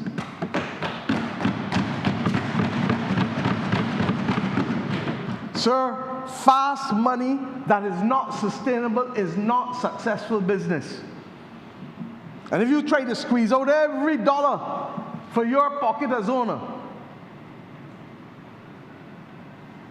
day does run till night catch it. If you try to do it, at some point, those workers, especially in a country that knows what it is to cut the ice, what Bajans call it? Malicious compliance. When you live in a small space, people had to learn to survive for 3-4 centuries. And they know how to smile in your face. Stab in your back. I ain't saying stab you in your back, but they know to smile in your face and just do as they like when they're ready. Do as they like when they're ready. and you wondering why you can't get progress on A, B, C, D, E, but you didn't study that you are the reason, because just simply how you have treated people. And I keep making the point that in this country, the greatest increase in productivity will come not by us having to treat it in quantitative terms and measure out this and measure out this. The greatest increase in productivity will come by changing how we treat people. In this country, the three most powerful words I have maintained for my entire life, and especially public career, is we is we. We is we. In all of its imperfect grammar, we is we dominates. When a Bajan tell you, man, don't mind, we is we. Mrs. Speaker, what is do? Whatever they're telling you, that I dare with you, that I gain the distance with you, that I got your back. When a Bajan tells you that, it means that if you had to go along and somebody in your family dropped down and you in the middle of doing something on the front line as a manager or as an owner, the body who helping you all the time will step up to the plate and tell skip it along. We don't mind that. When you come back and say, how much you got for it? You say, but we man, you don't be buying drinks for me all the time. You don't be helping me out all the time. You don't be dropping me home all the time. The extra things. And this is the kind of conversation I want to have with this country, as much as I also want to have a conversation with those who believe that they must thief. Because you cannot thief what don't, you can't take what don't belong to you. And this notion, somebody coming home from tipsy Sunday night, visitors to the country, and two people go and thief and carry away from them. That is not the Barbados that we can be encouraging or building. And I'm going to speak plainly, because too many things that are affecting us as a nation are not coming from systemic or institutional realities. They're coming from personal choices. They're coming from people forgetting what they were taught in Sunday school or what they were taught in primary school. And if they didn't go to Sunday school or primary school, at some point in their life, I tell you, somebody has told them that thieving wrong. And whether the thieving coming from an individual, an employee, or an employer, in every instance, it is wrong. And there must be zero tolerance for it in this country. So let me go back, sir, as I close.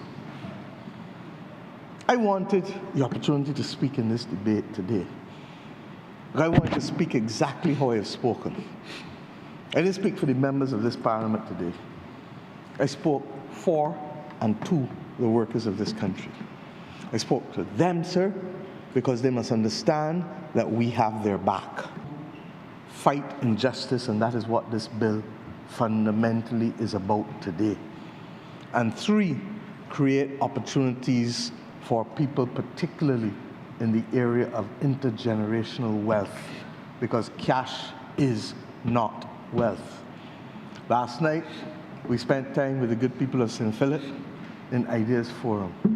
And I continue to thank my colleagues in this chamber for taking the time after a long day at work and coming out once a month for 11 months a year and listen to the people with whom we have entered a solemn contract, a covenant, in fact, as we said on the last occasion. They're the ones who will continue to push us. They're the ones who will remind us of things. But they're also the ones who will give us ideas that we did not come up with ourselves. And if we were not meeting with them, we would not have the benefit of it. It used to be a time when the call-in programs did that. But I seem to feel that more often than not, it is going down a different road, and I leave them to determine whether they too can join the government in becoming an ideas forum at least one day a week, every week. And if they can so do, then I think they will add tremendous value to the fact that this country always wants to be an empowering and an enabling country rather than one that is satisfied in wallowing in our own dismay and pitying ourselves. Sir, I've said it over and over, nobody owes us a living. Nobody owes us a living. And the truth is that the quicker we realize that, the quicker we will get up and do what we have to do. I want to just use the opportunity, sir, before I close, to simply reinforce that we came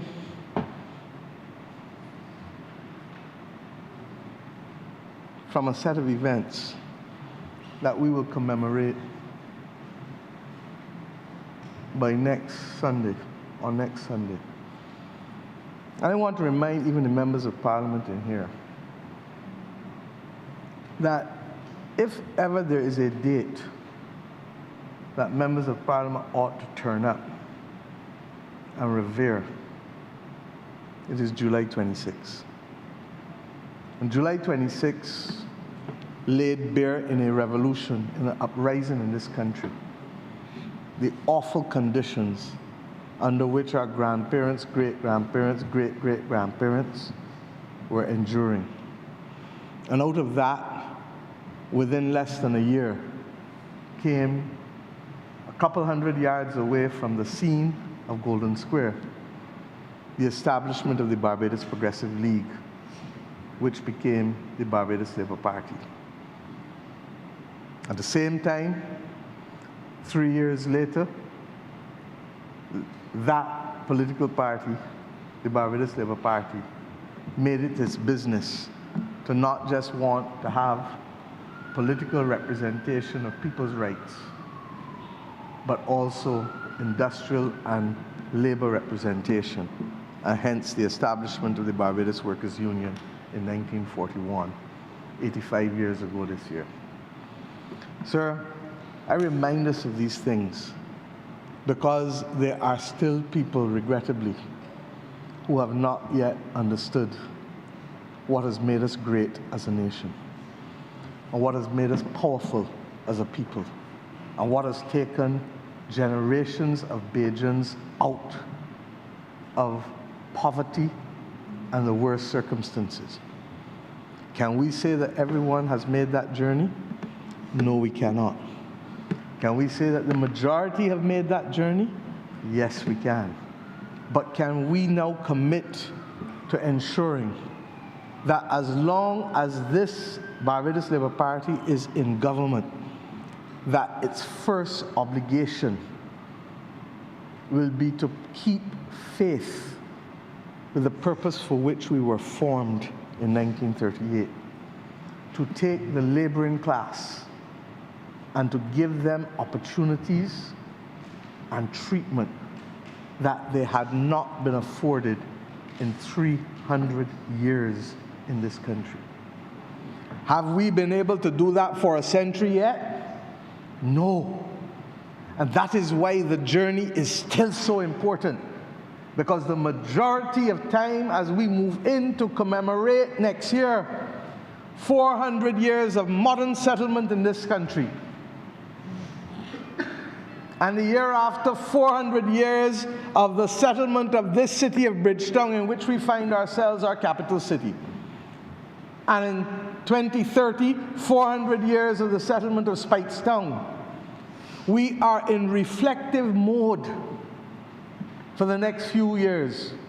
And we have to remember, therefore, those things for which we must forever fight, and those things to which we must never return. And that is why, without getting into the details of events of recent weeks, this government is resolute that people who believe that excess profits are to come on the backs of people of this country. And I go further, as I said at the CARICOM Heads of Government meeting, or those people who believe that excessive markups must be imposed on ordinary people because they can, will soon find out that they will be held accountable in every respect. The Minister of Energy and Commerce has a duty to bring regulations in here to allow him to get real-time access to prices in this country so that people can make sensible decisions. And I thank him for the launch of the Ask Delia app in its much improved and much expanded format that came last week. But it will continue to be constrained in the quality of its information unless he can get access to real-time data such that Bajans can make informed decisions. That's on the commerce side of equations. On the labor side of equations, we do not only come to protect Bajans, we come to protect human beings, irrespective of where you are born. As long as you are a human being, this government will see you and protect you. And I say simply also that a lot of the regulations and a lot of what we have in this country cannot be treated in silos, but must be treated in a holistic and a coherent manner. Because people don't come to work in silos. People don't come to work to deal with labor legislation here and environmental health legislation there and occupational health legislation there and trafficking legislation there. People come to work to ensure that the environment within which they are working is fit for purpose and befitting of the dignity that is necessary for a human being. I say those words because it is my duty as Prime Minister to set the tone which will be allowed in this country and which will equally be taken from our landscape through the provision not just of laws, but more importantly, the enforcement of laws. The member for St. James South once entered political folklore in this country by talking about the Kadir mentality. St. James Central, sorry, not St. James South. A Kadir mentality cannot be allowed to substitute itself for appropriate, effective, and clear enforcement. Compassion is always available in the courts. Mercy is always available in the courts. Mr. Speaker, mitigation is always available to the courts. But people forget that L comes before M. Liability comes before mitigation. And sometimes, regrettably, people do not know that they are doing wrong until they're caught, because they do not want their morality to guide them, but want instead to be guided by public perception and public treatment. Well, if you are guided by your own morality, you know when you're doing wrong. You know when you're thieving. You know when you're doing things that you should not do. But if you cannot be honest enough with yourself to remind yourself of your own infelicities, then that is why the public space exists. And I end with this simple recognition. The thing that distinguishes countries like ours from other countries that believe that the market must always dominate, that the private sector must always be right, that Chicago school mentality that so dominated the Washington consensus in the post-1980s environment, that says that let the individual players who have capacity do what they can. And that is why the world is facing what it is facing geopolitically today, because we have endured 4 to 5 decades of growing inequality, where people have treated others like the scum of the earth, do not see them, do not feel them, do not hear them, and we're about to see the advent of the era of trillionaires, not even billionaires. Trillionaires sounded like a word that we didn't even know how to pronounce as children. It sounded like a make-up word. Like gazillion. Like gazillion, exactly. But today, we are now about to see a handful of people contemplate how they can play and go to Mars at the same time that 600 million people in Africa can't get electricity, that people in Haiti continue to fight to get stability and security. That people all about the world in Cuba fighting to provide themselves with electricity. This world has to be a fair world. But we cannot only speak of the world being fair without speaking of our home and our community and our country being fair. We cannot guarantee what the rest of the world can do, but we can always guarantee what we can and will do. And I say to you, Mr. Speaker, today, that in the same way that Mahatma Gandhi told us that the change begins with us, this Barbados Labour Party government continues to work and move in a direction that will uplift the workers of this country, that will seek to stop poor people from being poor, that will fight injustice, and that will work our live-a-gall out to give people opportunities so that they can become the best that they can be and that they can build the wealth that is necessary to stabilize their family. We have not reached where we want to reach, but we are marching on to Zion with a pep in our step and with a focus that is unshakable in spite of all of the challenges that we face. I want, sir, to commend this Minister of Labour yet again for rising to the occasion and ensuring that this administration, which I have the honor to lead, continues to keep faith with ordinary Bajans.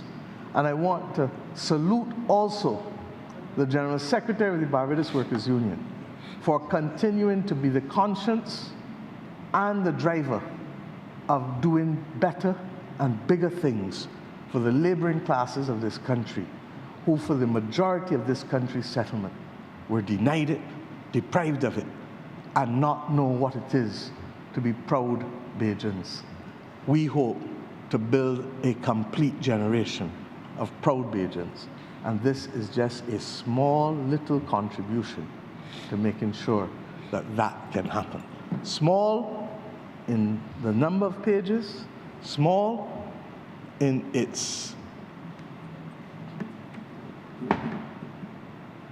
importance to some people, but large in its benefits to thousands, tens of thousands of Bajan workers, meeting them where they are in their everyday reality in working to support their families in this country. Mr. Speaker, I'm obliged to you. Thank you.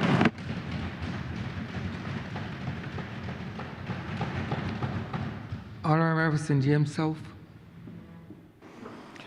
Thank you very much, Mr. Speaker. I am very pleased to have the opportunity to rise to support the Protection of Wages Bill 2026. Indeed, my colleagues have spoken with passion. They have spoken in detailed ways about the tremendous work that this particular administration has done for the benefit of workers. And so I want to start by congratulating the Honourable Member for St. Peter and the Honourable Member for St. George North for the collaboration that has led to the development of the Protection of Wages Bill for the ordinary people of Barbados. By bringing this bill, we are emphasizing a very important principle, that a wage is more than a payment for work performed. A wage represents dignity, it represents security, it represents hope for the worker and their families, and especially for vulnerable workers. It is the difference between stability and uncertainty, between progress and poverty. This bill is significant because it modernizes and strengthens the protection of workers' earnings. It safeguards their right to receive their wages properly, to receive them on time and without unlawful deductions. It recognizes modern methods of payment, protection of employees from unfair practices, and it strengthens penalties for abuse. I think the one that excites me even more is where the workers' wages are protected when a company becomes insolvent. Throughout the history of this country, we've seen time and time again when there has been insolvency that workers are left holding the bag, standing at the door, came to work and found the place locked and chained, the employer's gone, nobody to tell them where they're going to get their money from. And so this marks today the end of an era that will introduce for the people of Barbados, for the workers of Barbados, true protection. Now, sir, when you speak about the protection of wages, while this bill does an excellent job in so doing, there are two other elements that are necessary for the true and fullest protection of the wages of workers. We can protect today's wage through this legislation, but we must look at how we're going to protect their future wages. That has to be addressed. We can legislate protection for workers, but if we do not create the conditions for growing enterprises, expanding productivity, and increasing profitability, then there are going to be fewer wages to protect and fewer opportunities to share prosperity. Those go hand in hand if we're going to give workers that assurance that they can see genuine protection of their capacity to earn, not only now but in the future. So there has to be a broader understanding of economic citizenship. Workers must be protected from exploitation. And this is what has been shared by our colleagues here today. But employers must be protected from unproductive practices. That is why between employers and employees, there must be a partnership, a relationship in which they are working together to a common goal and to common sharing of benefits.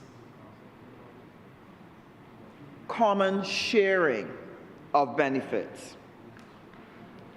When workers acquire new skills, when they embrace innovation, when they improve efficiency and contribute to higher quality output, they strengthen the enterprise that employs them. When they embrace in continuous learning, when they improve their skills, they are positioning that company to be able to be more prosperous. That is why this legislation is here, because when they do that, you must protect them from the employer seeking not to give them the benefits coming from what they themselves have produced. Now, we have a number of things that are going to be important going forward. I think one of the most important things that we need to help workers do if they're going to protect their wages, we have to help them protect the use of those wages. Financial literacy and financial management of their resources is going to be important. It does not matter how much you increase a wage if people are not able to manage it to the best benefit of themselves or their families, then it is in vain. And therefore, part of our responsibility as a government, part of the responsibility of managers of enterprises and HR, part of the responsibility of labor, part of the responsibility of finance institutions is to work with workers to help them manage their resources. Now, there's some workers that are excellent at it. All of us know people who, in days gone by, knew how to stretch a dollar, knew how to put down something for a rainy day, knew how to save up and buy a few blocks and little by little, even if it take them 5 years, actually build a house. We have come from a people who knew how to get that done on very little wages. But some of those skills are slipping now. And so workers are not getting the enjoyment or the benefit from wages that they should, because we have allowed poor financial practices to creep into our families, and the end result is that they're not benefiting as they should. And there's nothing more frustrating than that, when you can't get your money to stretch. So we have to encourage financial literacy. We've got to encourage saving. We've got to encourage investment. And we have to encourage responsible use of their income.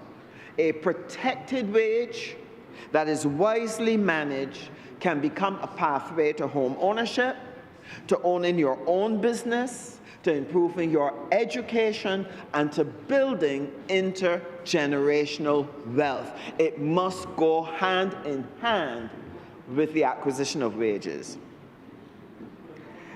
We should encourage also the wise management of productivity at every level of the economy. Now, this is a major problem for the Barbadian economy. We have a situation where we have to look at what capital we put into business and what is the output, what is the ratio in terms of the output of labor in relation to what is invested. And it is important to be able to share this with workers. We had the story earlier where the Honourable Member for Christchurch South shared about when an owner shared with the workers what was the goal, why we needed to get there, how he proposed to get there, and what were the options open to the workers in order to engage the space. The workers were then put in a position where they could make the determination, no, we can raise the output because we want to share in the benefit. And they not only met the target, they went past the target. That's the spirit that we need to create in our businesses, because this is going to protect current wages, positioning our workers to be able to earn more. And therefore, providing that training is important. So productivity is not an economic statistic, it is the foundation on which people are going to raise their standard of living. And if we're going to help workers with the protection of wages, we have to help them to protect how they use it so that they're able to maximize benefit. Now, the role of labor in the whole protection of wages has been an important one. I had the good fortune to live opposite one of the most noted labor unionists this country has ever had. And therefore, I often had the opportunity to hear him speak and share on the conditions and the things that workers face, and to share the purpose of the labor movement. That's why I'm proud to be a part of the Barbados Labour Party, because we are a Labour Party. Despite all the talk out there, despite all of the mud that is thrown at us, trying to suggest that we do not care for workers, our work demonstrates our focus and demonstrates our commitment to the workers of this country. So the labor movement has historically played a very critical role in not only securing fair wages, but advocating for decent working conditions and ensuring that there is social justice. And it is important, part of their role has to be educating employers on how the shoe fits on the other side, helping those of us who are policymakers to understand how legislation impacts on the other side. Advocacy is what they're here to do. But in the 21st century, labor advocacy must not only be protective, it also has to be developmental. It's not only to seek a larger share of the existing profits, but it must also help create the conditions for greater profits to exist. When you do so, what you do is create the conditions whereby increased benefits, working conditions, wages, etc., even profit sharing can begin to happen for workers because you know you have created the bounty within that organization. And therefore, you have a good ground on which to stand firm and advocate for that improvement for your workers. Very important. So wise labor advocacy encourages cooperation between workers and employers. It need not be a hostile relationship. Employers need to honor their commitments. They need to treat people like human beings and ask themselves, how would I want to be treated if I was working in this condition or in this position? And ensure that there is fairness within their operation. And at the same time, the worker has to recognize that the business is also a part of their own future and is a part of their own progress, and that they have just as much to depend on in the business as does the owner, and that they have to be able to benefit. So we need to encourage cooperation between workers and employers. So labor advocacy should promote training, innovation, productivity enhancement, and workplace harmony. And I am pleased to say that within the Ministry of Technological and Vocational Training, I've already had the privilege of speaking with two of the labor unions. And I'm happy to see that they understand clearly the importance of going beyond just acquiring the wages and the conditions, but understanding what is important for the success of workers in a thriving enterprise, and therefore have been very receptive to the notion of continuous learning, very receptive to understanding that we need to help workers to keep on developing and upskilling and reskilling, understanding that they need to help workers embrace the change, and that change will mean that there are things that are going to be different for them in order to make it better for all workers. And so I'm pleased to see that our unions are already embracing that and indeed stepping forward to put it on the table as a part of the wider discussion. Because what we do together as labor, what we do together as managers, what we do together as government, it is not merely to divide the economic pie fairly. It must be that everybody must become partners in the creation of wealth. And this transition to the creation of wealth is important. Our mindset does not naturally think that way because of our history, because of how we've been brought up, because of what we've heard, because of what is exampled in front of us. But the time must come when around the dinner table of every Barbadian, our children hear their parents speaking about entrepreneurship, speaking about assets, speaking about investment, speaking about productivity, speaking about getting shares on bonds. We need to change the conversation at the dinner table if we are going to protect the wages and the future earnings of our young people. One of the lessons I think they need to understand, some workers do, all do not. But when profits rise, because workers and employers work together to improve performance, it actually enhances how the worker can succeed through increased wages, better conditions, and opportunities for entrepreneurship. I'll explain what I'm saying. I had the privilege of doing training all across this country. And I remember when we were doing financial management training in the tourism sector, and we were able to point out to workers that work was not just about the money you collect at the end of the week, but there were opportunities that sit here.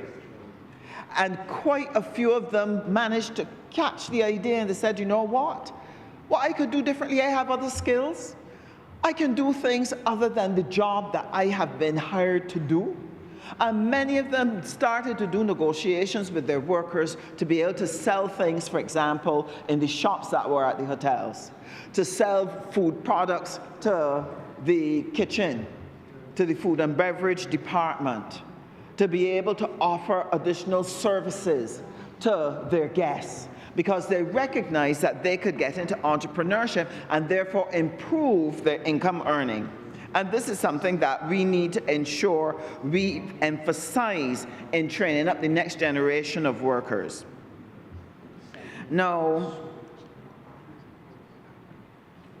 when we talk about the issue of the protection of wages, and we talk about having the knowledge and skills to manage their earnings wisely, what we're talking about here is that if we are going to advocate for increased wages, that we must make sure that wage negotiations are evidence-based.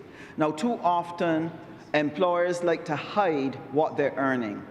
They like to hide the true costs. They like to hide how much profit they're making. And some of them try to find creative ways to make sure that the union and the workers don't get an understanding of what is really going on. What that leads to is not only high suspicion, it also leads to people assuming that you have a lot more than you actually have, which then tarnishes the negotiations, because now we're not comparing apples with apples, we're not dealing with the same facts, we're not dealing with the same information. So it is important that wage negotiations are evidence-based. It is also important that we also have productivity gains and that employees participate in discussions about workplace performance so that they can understand the link between how they perform and what it is that they earn. And I think that this is critical. I have a dream for a Barbados where if we have managers who manage and make good decisions, and we have supervisors who understand the management of their human resource function, and we have workers who understand the importance of productivity, not just when the supervisor is looking, but even more so when they're not looking, that if we build vibrant enterprises, here is what will happen, Mr. Speaker. Once those businesses grow, there are opportunities for promotion. That allows workers to move up within their own organizations. That gives them more wages. When an organization expands and it's taken on more people, it allows the dreams of our children, our young people, sometimes the same children of workers, to have the opportunity to get that first job. But it only happens if that company is profitable. This guarantees a new generation of Barbadians getting a wage.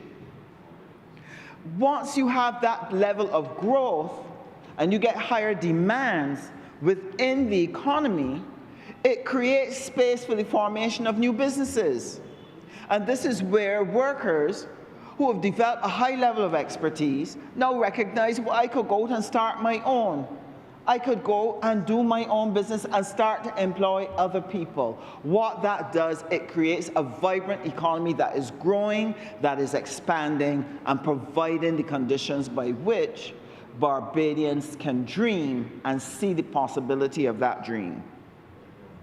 One of the things that hurt me, Mr. Speaker, was we would have encouraged many of our children to go and study, get an education, get a degree, in the hope that they would be able to get the type of job that their degree or their qualifications should allow them to have, only to come out to find that the economy could not sustain them.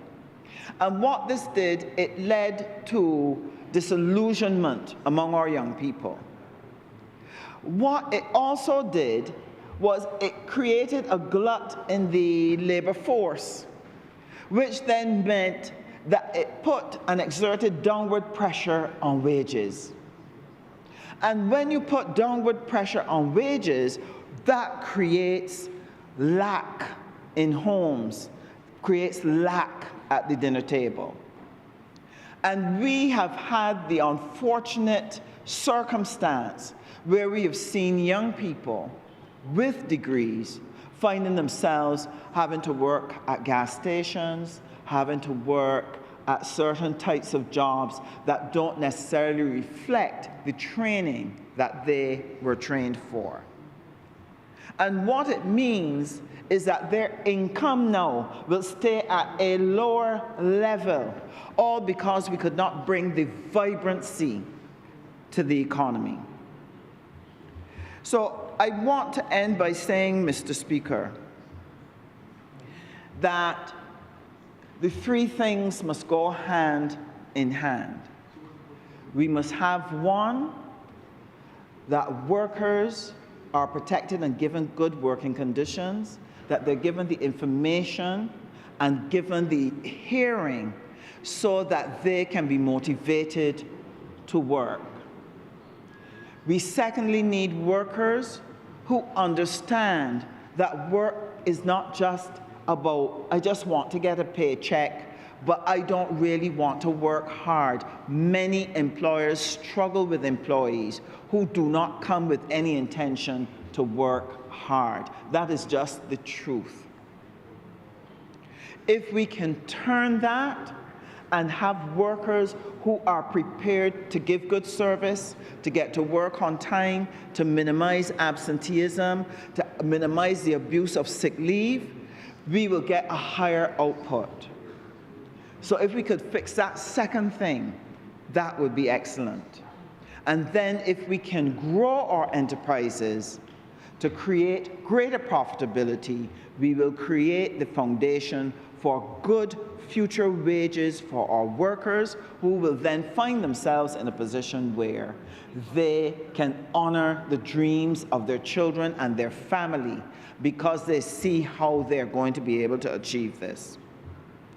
And I want to encourage all of the employees, all of the employers, to reach out to the ministry that is dealing with financial literacy. It is something that is desperately needed in Barbados, and we need to ensure that people learn how to better manage their resources so that their monies can go further and that they can achieve their dreams.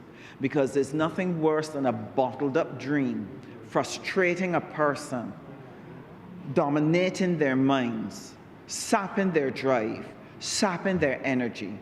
Anytime too many of our Barbadian citizens are in that mindset, Barbados cannot prosper because it cannot get the best from its people. So forward ever, sir, to a productive Barbados. Forward ever to better conditions for our workers. Forward ever for our employers, making sure that they honor their responsibilities to their workers and honor their responsibility to their organizations to build a stronger and better Barbados. I'm obliged to you, sir.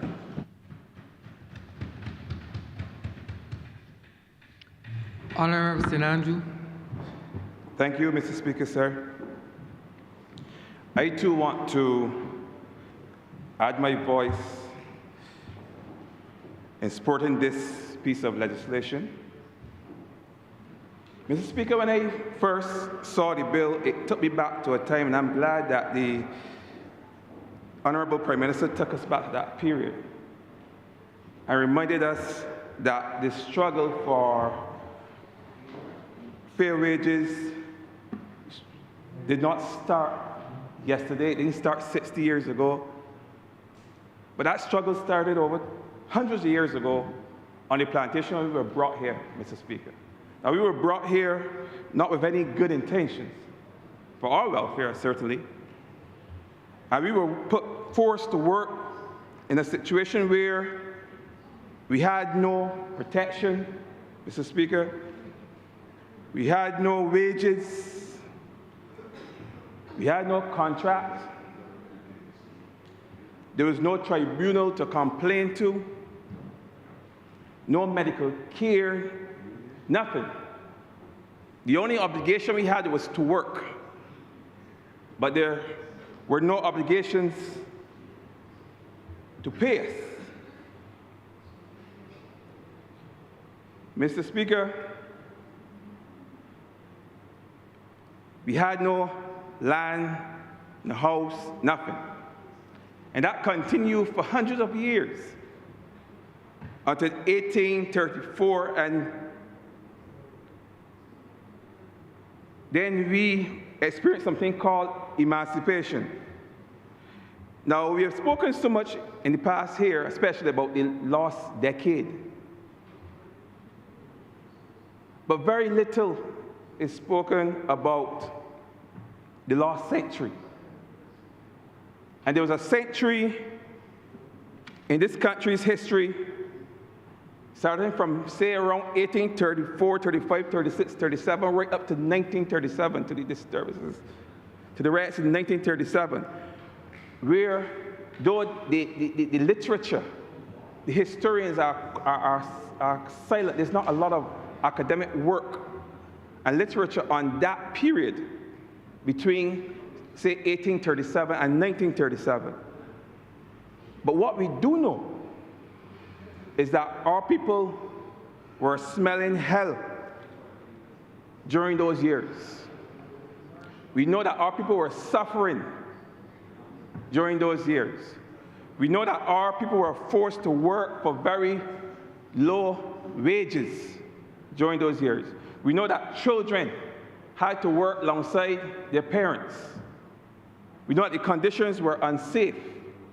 We know that the conditions were hard. We know the living conditions were difficult. Now, we don't see that in writing, but we know that that's how it was in that 100 years that we don't really read about in our literature. And there was a text that we learned, we read when I was back at university studying history, and they taught us about the flight from the plantation. Now, in Guyana, persons who were enslaved, who were now free, could run and go and live in the bush.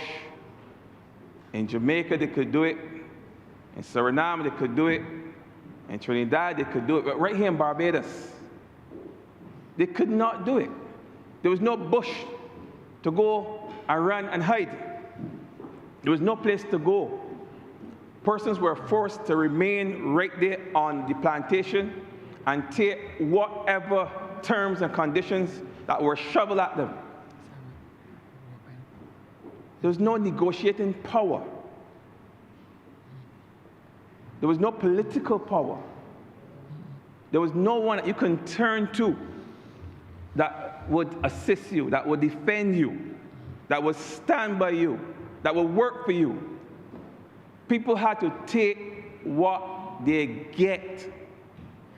And that is the reality of the working class in Barbados. That is the reality of the people in Barbados. And believe you me, by then, that plantation class had learned all of those skills that came out of that Victorian era back in the 1800s in London and in other parts of Europe.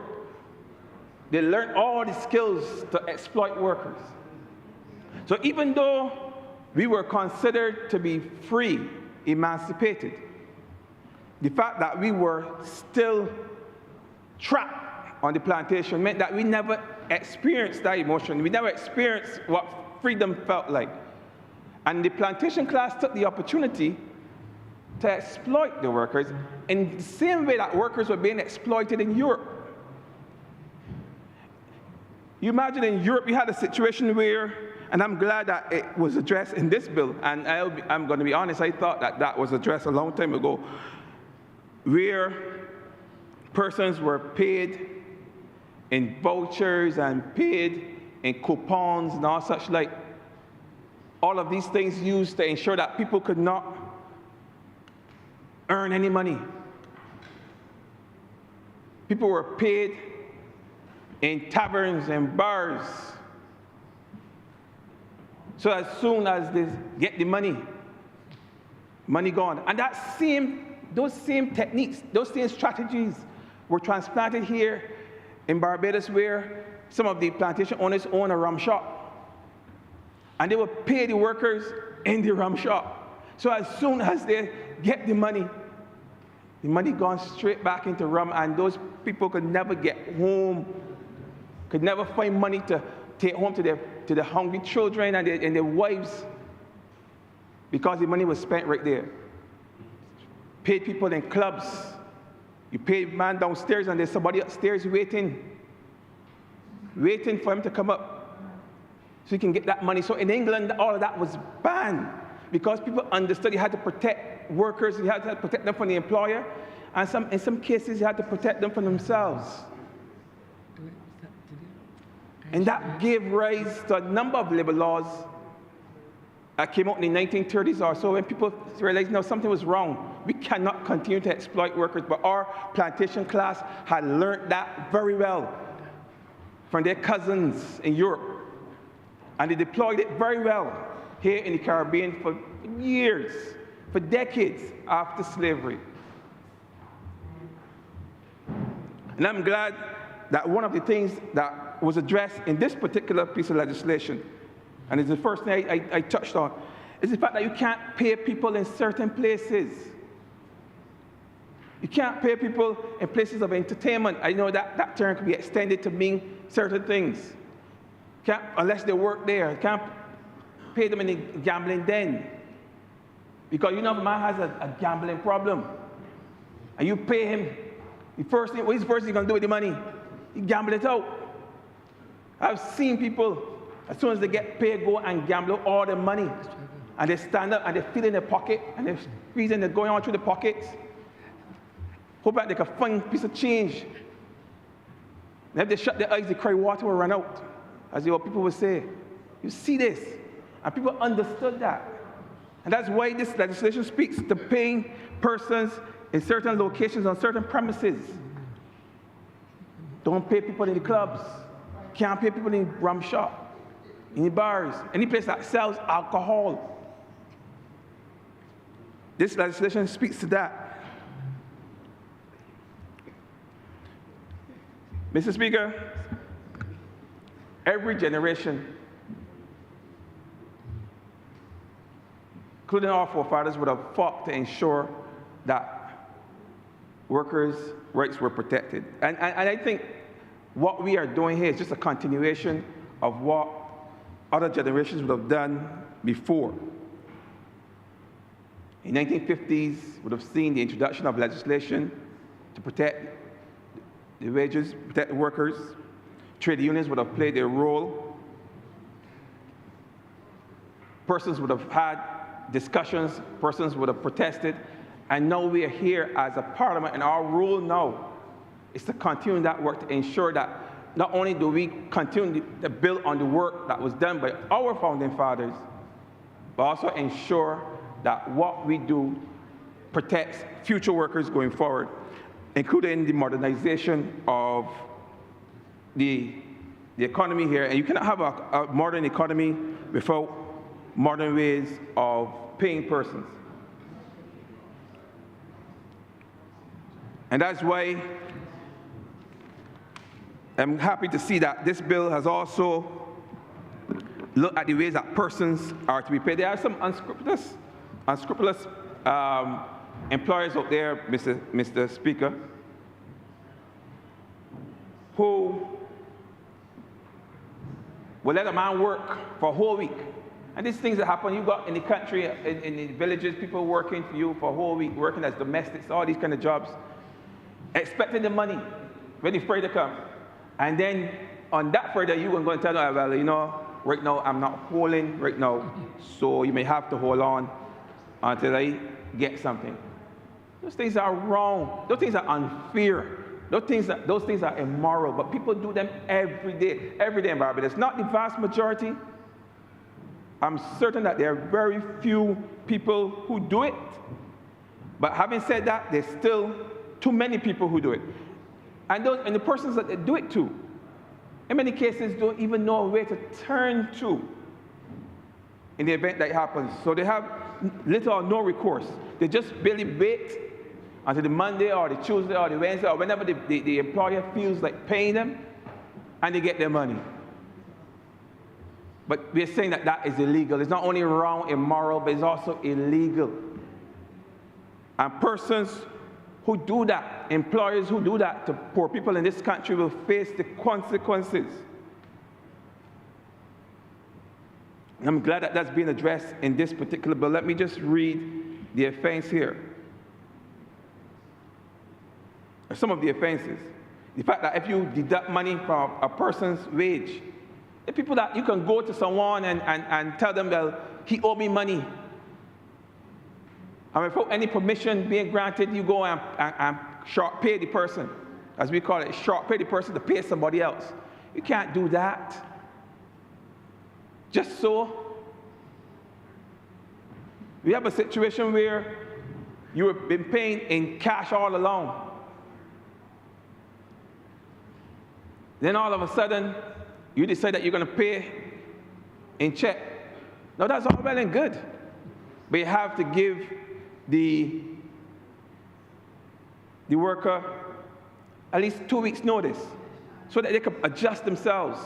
I'm not accustomed to getting cash money in the hand and spending cash money, live cash money. It's not going to just adjust easily to a check where he has to go to the bank, has to leave a little early. You got to give him a little time to leave a little early now on Fridays or whenever, so you can get to the bank in time so you can change that check. So these are things too you have to also put in place before you can just switch on people, as we've been doing in the past. I was just looking here at the bill to look at some of the fines. And it says here that if an employer makes any deduction from the wages of any employee or receive any payment, or any payment from that employee and fails to pay in those wages for the reason that they were deducted for, people do that all the time, you know. There are people over the years been deducting NIS deductions from people's money for years, and then when the people go out there, not a cent. Not a cent. And people there struggling, scratching their heads. And every month, this money, or every week, this money coming out. But no, those persons that do that, those employers that do that, can see themselves facing a fine of $20,000 or imprisonment of up to 12 months or both. And if you can do that to a poor person,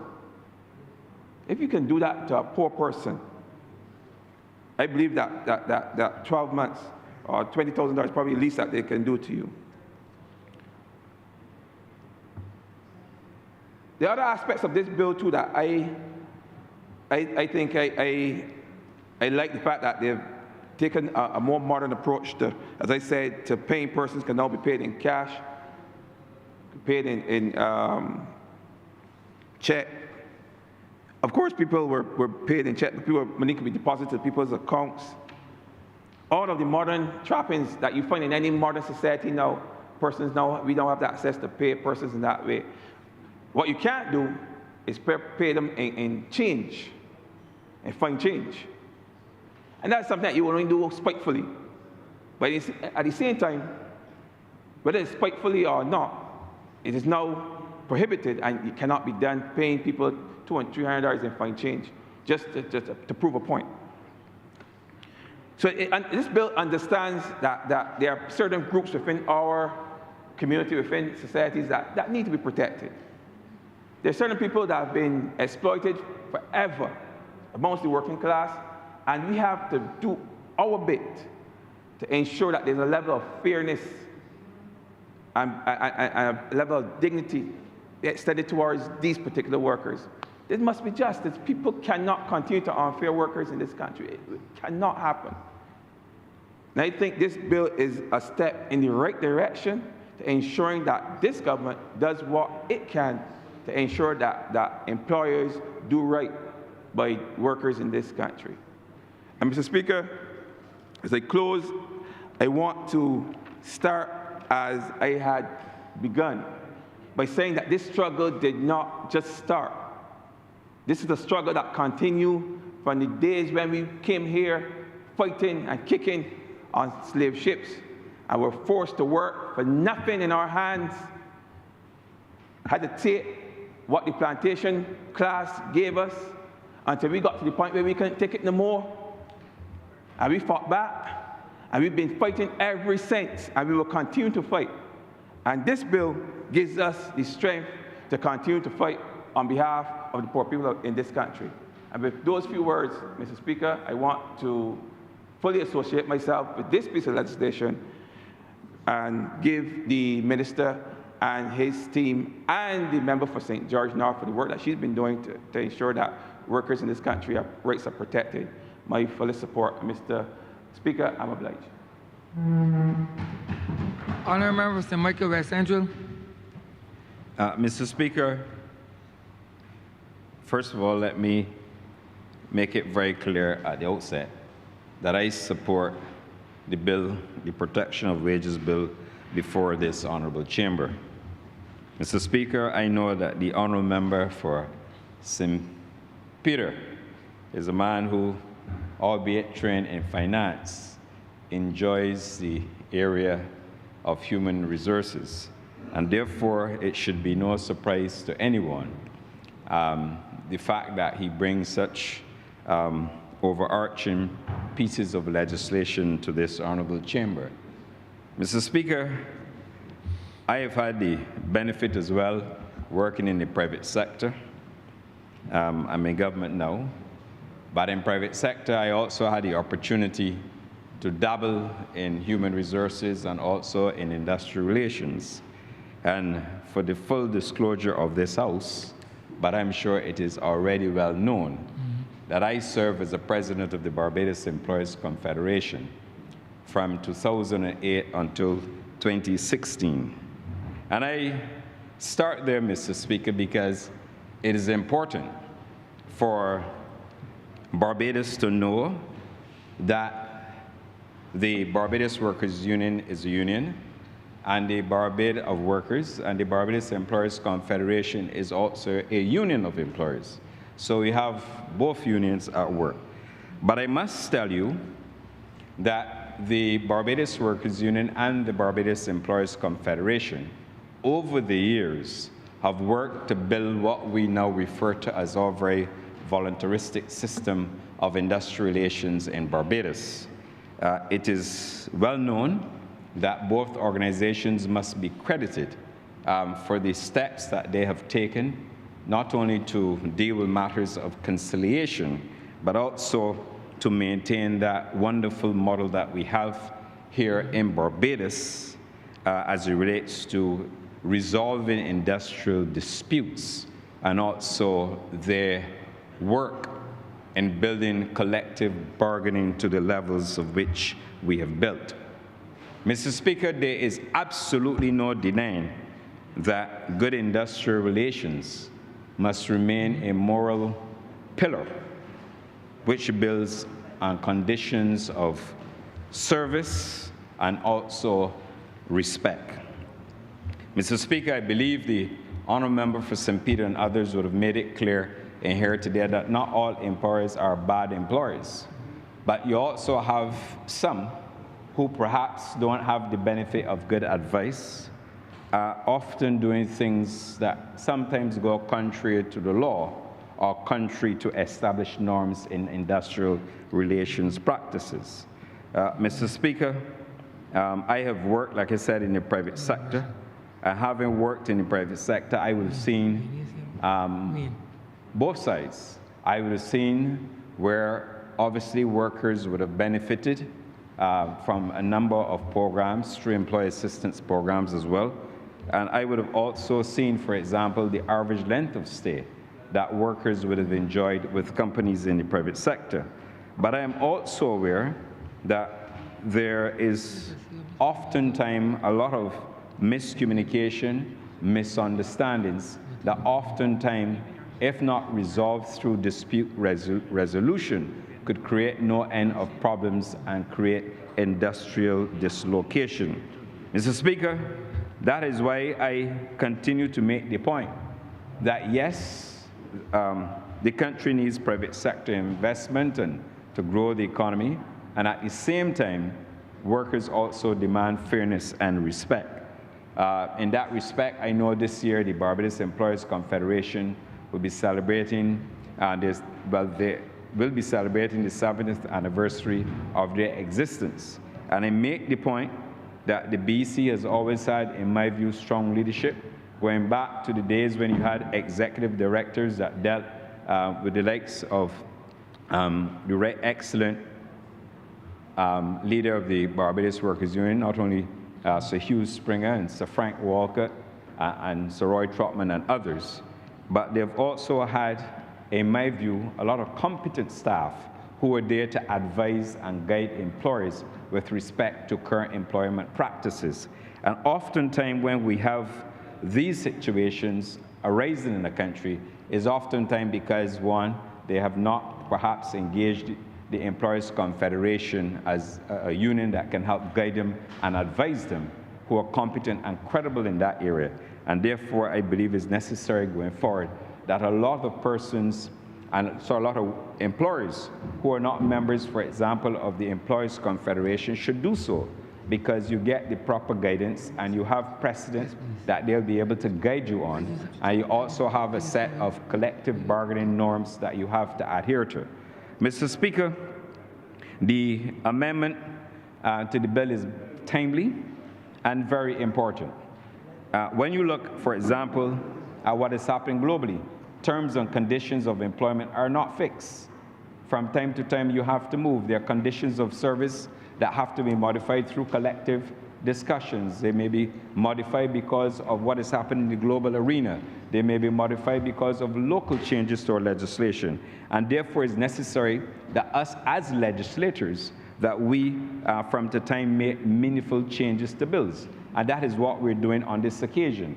Environment has changed, and therefore the government and legislators in here owe it not only to the country, but to the people to ensure that we make changes to existing legislation. It is no different, Mr. Speaker, from what obtained in the past. You had situations, Mr. Speaker, when you would have had the Right Excellent Sir Grantley Adams responding to deplorable conditions back in the day. And then, as I mentioned earlier, you would have had the Right Excellent Sir Frank Walcott as well, and others who would have worked with Labour, including Sir Hugh Springer, to ensure that we develop Labour as it is today. So present day legislation must, of course, reflect what is happening within our market. Mr. Speaker, that is why, in reality, there's such legislation. Legislation, of course, will out the rights, will out responsibilities, and of course, Mr. Speaker, the benefits and penalties, of course, that if applied fairly, would not result in any major dislocation. And that is what we've sought to do and build in Barbados with respect to our industrial relations climate. Mr. Speaker, I have for a long time argued that we need to bring all of the relevant pieces of labor legislation into one place. And I did so, Mr. Speaker, when I was president of the Barbados Employers Confederation, when we were not this government, but another government dealing with the Employment Rights Bill. I felt then, and it's on record, and I still maintain the position now, that we ought perhaps to harmonize labor legislation and put it in one place, bring it together. I think, for example, when you look at the wages and salaries, I'll give an example. As it relates to wages and salaries, and I took the opportunity yesterday, last night, to go through it. There are 5 pieces of legislation dealing with wages and our salaries. You have the Protection of Wages Act, as we are amending today, and rightly so. The Holidays Will Pay Act, the Severance Payments Act, the Employment Rights Act, and also the Minimum Wage Act. I believe, and then there are other pieces of legislation. I didn't talk about the Sexual Harassment Act, for example, the Shops Act, and of course the Shaw Act. But as it relates to perhaps wages, you have at least 5 pieces of legislation relating to that. Now, as I said, I made this point. I made that point when I was president of the Barbados Employers Confederation. But I really think it will go a long way, because oftentimes you have employers, and to the benefit of employees too, employees who don't have the time to research, or they don't know where to go and look to research it. Simple as it sounds, it might come across as though, well, they should know. But oftentimes, these people do not know, and sometimes workers don't know as well. So I believe that if, and maybe at some appropriate time, perhaps a consideration could be given to harmonizing labor legislation to ensure that a lot of the employers and the employees can go to one place, look at the legislation, read it, and ensure when they have the time to ensure that their rights are protected. Mr. Speaker, I'm reminded that there was a survey done, I believe it was in 2024, the results published only this year, where small and medium-sized enterprises in Barbados accounted for over 98% of businesses and employing more than half of the private sector. And based on the results of that, that would tell you, so if you have a lot of small businesses and they can't employ a HR manager, or they can't employ all these IR specialists, or they can't pay consultants, but if they have an opportunity where they can, either that's what I made the point, you join the Barbados, and not I'm putting a plug, Mr. Speaker, for the Employers Confederation, because I can't do that because of my role now as a legislator. But I can certainly urge and recommend that they join. And if they do so, it will be in their best interest so they can take and have the benefit of good advice, at least if they take the advice of the Employers Confederation. But recognizing that you have over 98% of Barbados public sector focusing on businesses that employ more than half within the private sector, it tells you the story there where we have to go. Mr. Speaker, the point the job registry is made already, so I'm not going to go through that. But I'm not a lawyer, Mr. Speaker, but you are adept at these matters, sir. Not only criminal, sir, because your training is extensive, sir, in law. I don't know, maybe the time has come, and I believe the time has come, Mr. Speaker, that we really have to settle this issue of what is a contract for service and what is a contract of service. Maybe the Minister of Labor may correct me because it may already be there. But too often, Mr. Speaker, too often, you get the same repeated concerns about what is a contract for service and what is a contract of service.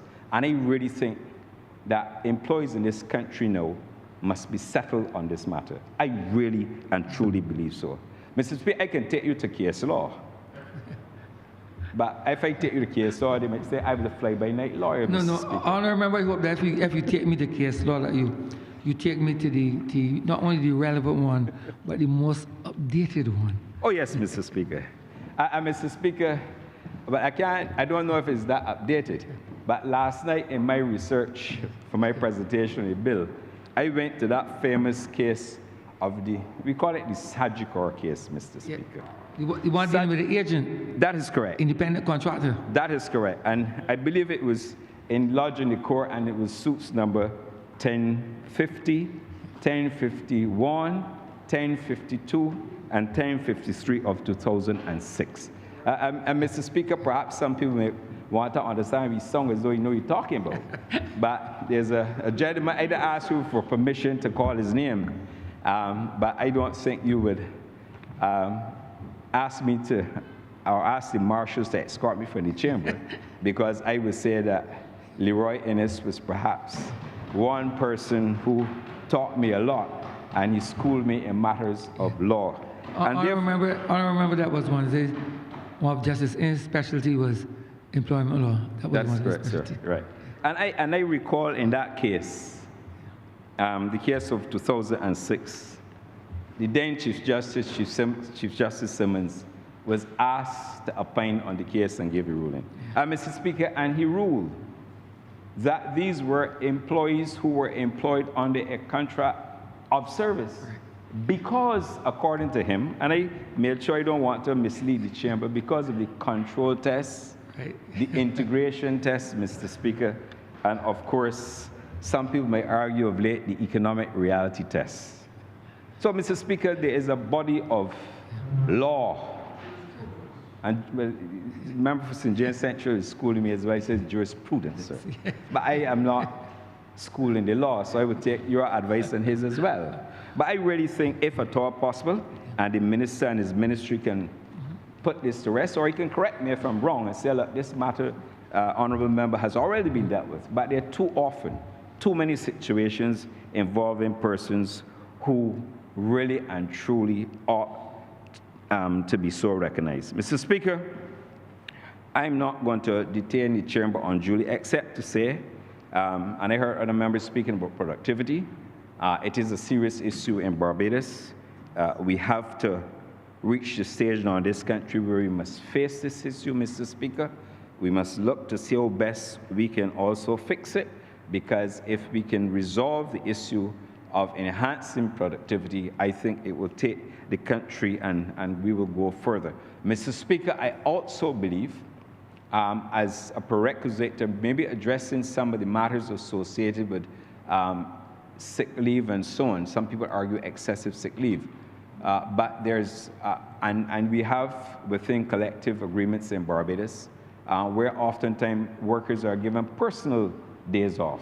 And I think it's something that employers should start looking to do as they broaden the wellness of employees within their workforce. Oftentimes, people are not sick, but they have perhaps some commitments. And because the commitments can be honored during working time, they may elect, Mr. Speaker, to call and notify the employer that they can't come to work. So I think, and I know we will get there, I think it's an opportunity for us to look to that.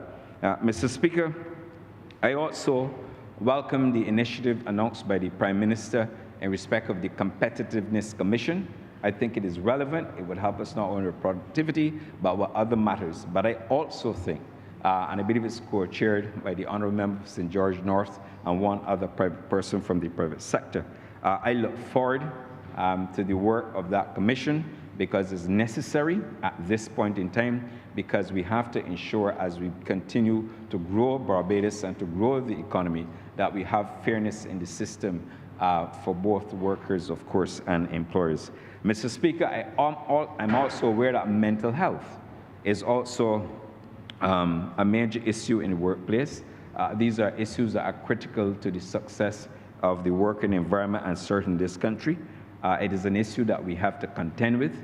I'm aware that the Ministry of Health and Wellness, they continue to develop policies to address health and wellness, and that is, in my judgment, a significant component of what we have to advance. Health and wellness, effective health and wellness in the work environment will also, in my judgment, boost productivity.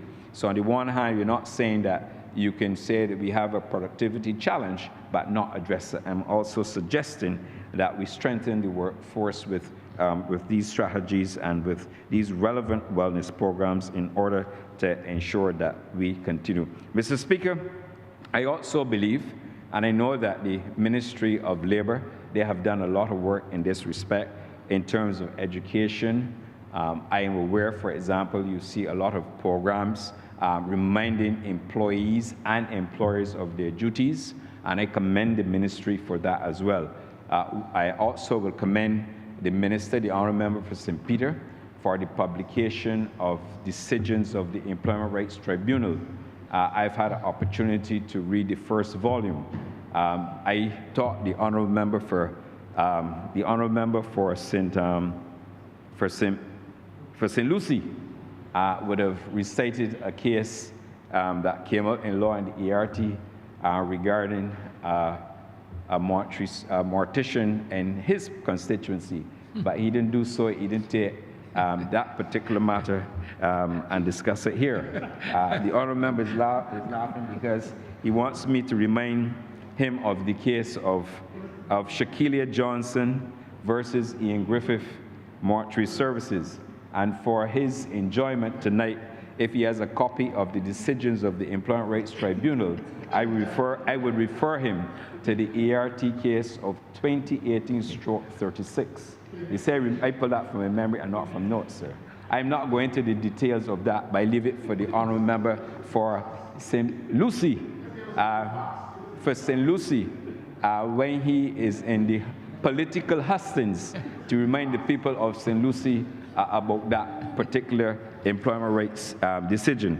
But Mr. Speaker, he will give you the Honourable. I would not steal his thunder. But I want to commend the Ministry of Labour for the continuing education program. Take note that I said for employees as well as employers. The decisions published by the Employment Rights Tribunal require reading. And Mr. Speaker, I believe that every human resource practitioner in this country should read, I don't know if he's on volume 2 or 3 yet, but should read the decisions of the Employment Rights Tribunal. I think it will go a long way, not only educating themselves and putting them in a position of to be informed, but also using that body and wealth of knowledge to help them when they are dispensing certain actions or they are called upon to advise an employer or manager in this country as to what is required with respect to that, Mr. Speaker. Mr. Speaker, if I ask how many people in Barbados know that they, workers that is, that they know, if they know they have a right of recourse to a severance payments tribunal for severance payment, Mr. Speaker, I think it will probably alarm you. And these are things, Mr. Speaker, and that is why I support the educational campaign, the sensitization on the part of the ministry, because we have to ensure that we understand what we are about in this country. Mr. Speaker, let me also commend the Ministry of Labour for engaging and contracting through the Ministry of Public Service and Talent Development more labor officers.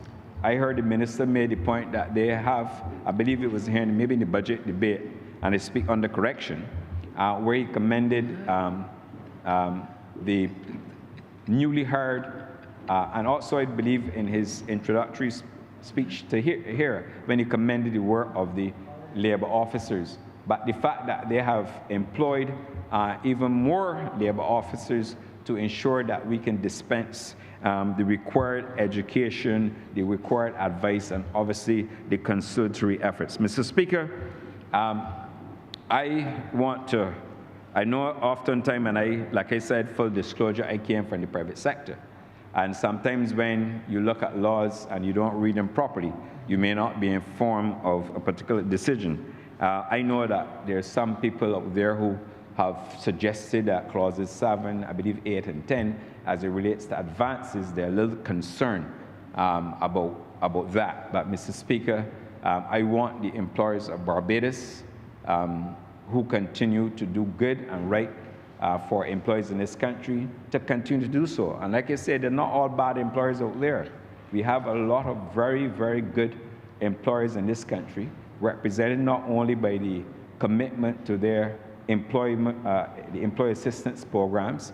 You also have those who, Mr. Speaker, help employees, but they don't broadcast it to the public. And I'm acutely aware of a lot of those people, even who have children, the children of workers when they're going to school abroad at university. If you suddenly take sick, we have all of that. But what I want to do is to encourage the private sector to continue where they, for example, you give a salary advance. I want them to continue to do those things. And where they give them, for example, other assistance, I want them to continue that. And I also want them to continue to build out health and wellness programs, and where they don't have any, that they do so as we set out to increase and boost productivity in this country. Mr. Speaker, I don't intend to detain the chamber. Perhaps I'm almost there on my time, but I really want to say that as we continue to build out labor legislation in this country, I don't want employers to be afraid. What I want them to do is I want them to get a body of advice, and I want them to use the organs available to them to ensure that they too, as they're allowed to advocate and to give comments when you're bringing bills to Parliament, that they participate and they continue the engagement with the Ministry of Labour.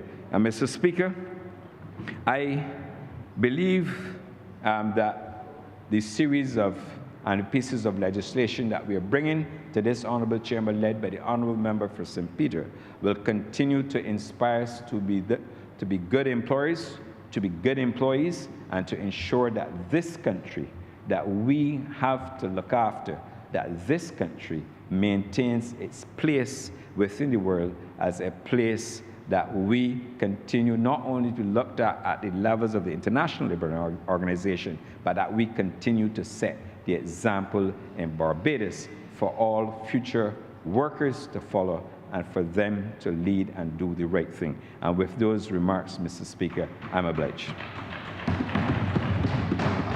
Honourable Member St. Peter. Thank you very much, Mr. Speaker.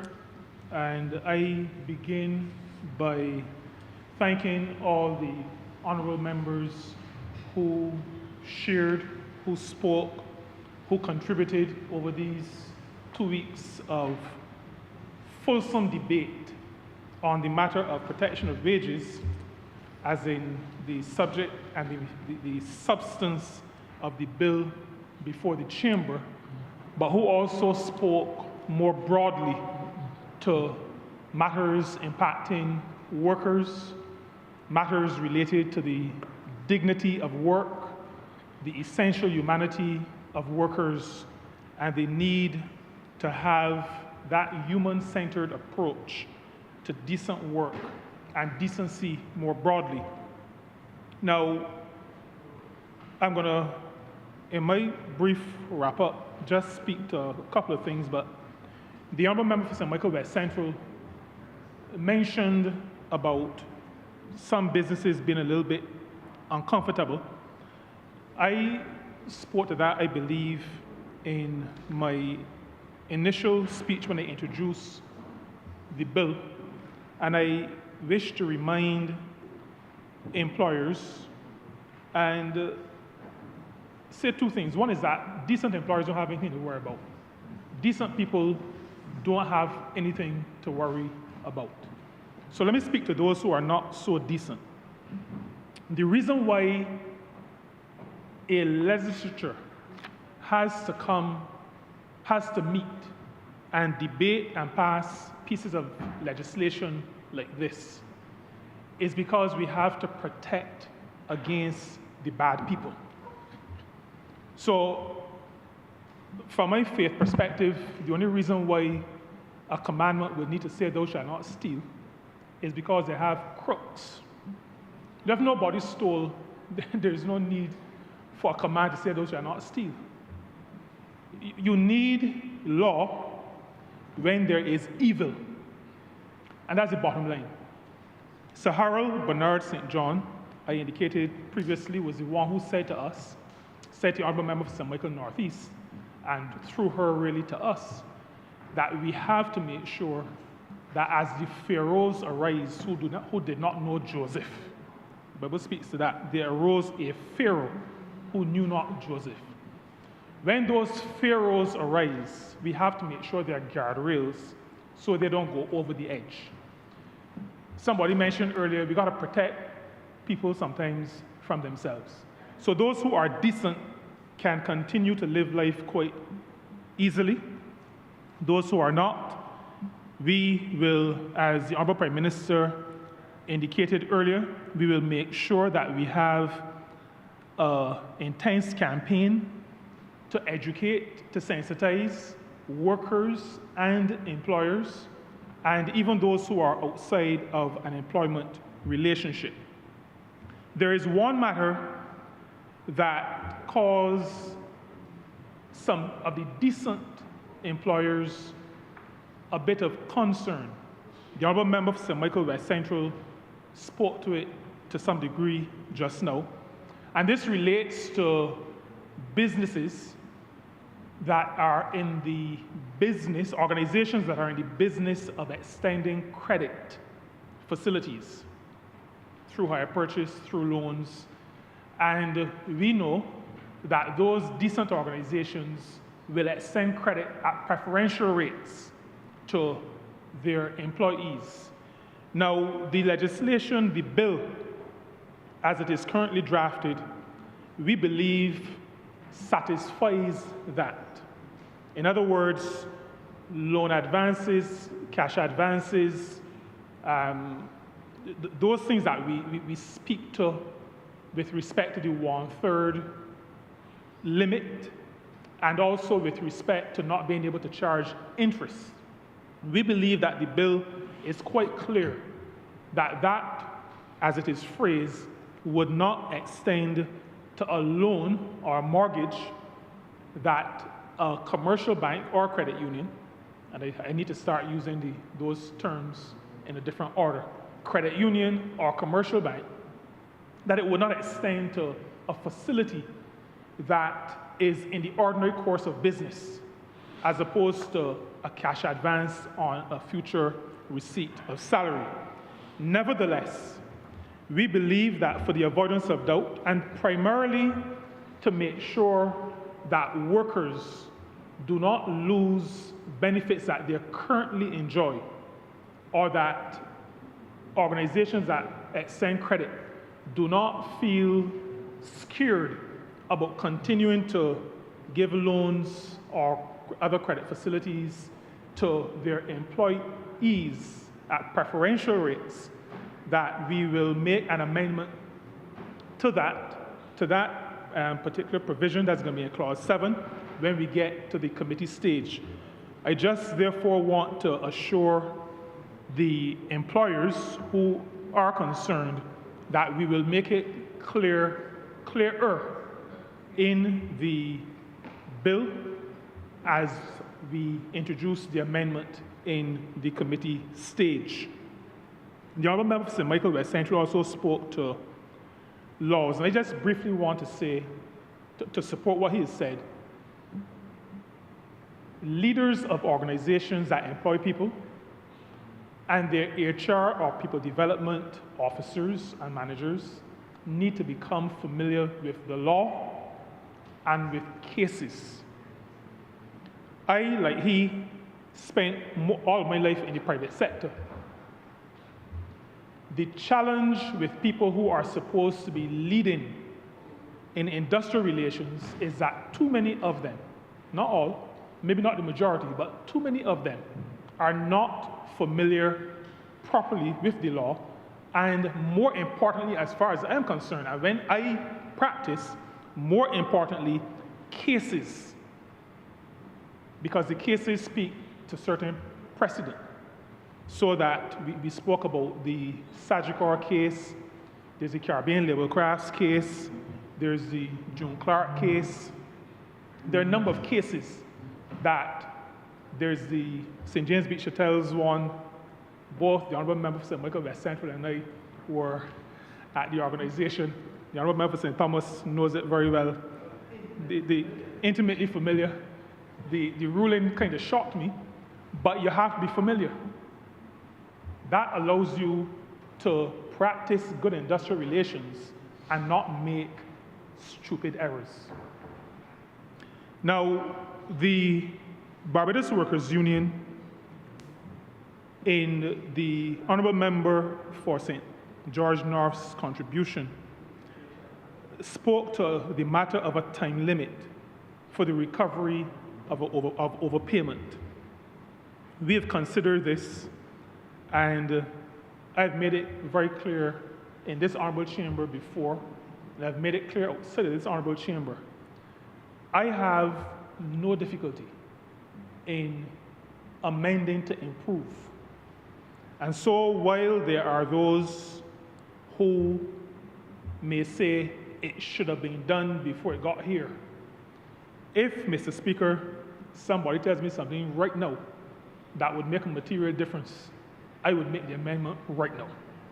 And so I'm saying to this Honourable Chamber that we will be making an amendment to make sure that there is that limit included in this bill. There were some other matters that were raised that will be the subject of further discussion, and as soon as we have sorted them out, however soon that is, we will make any necessary adjustments.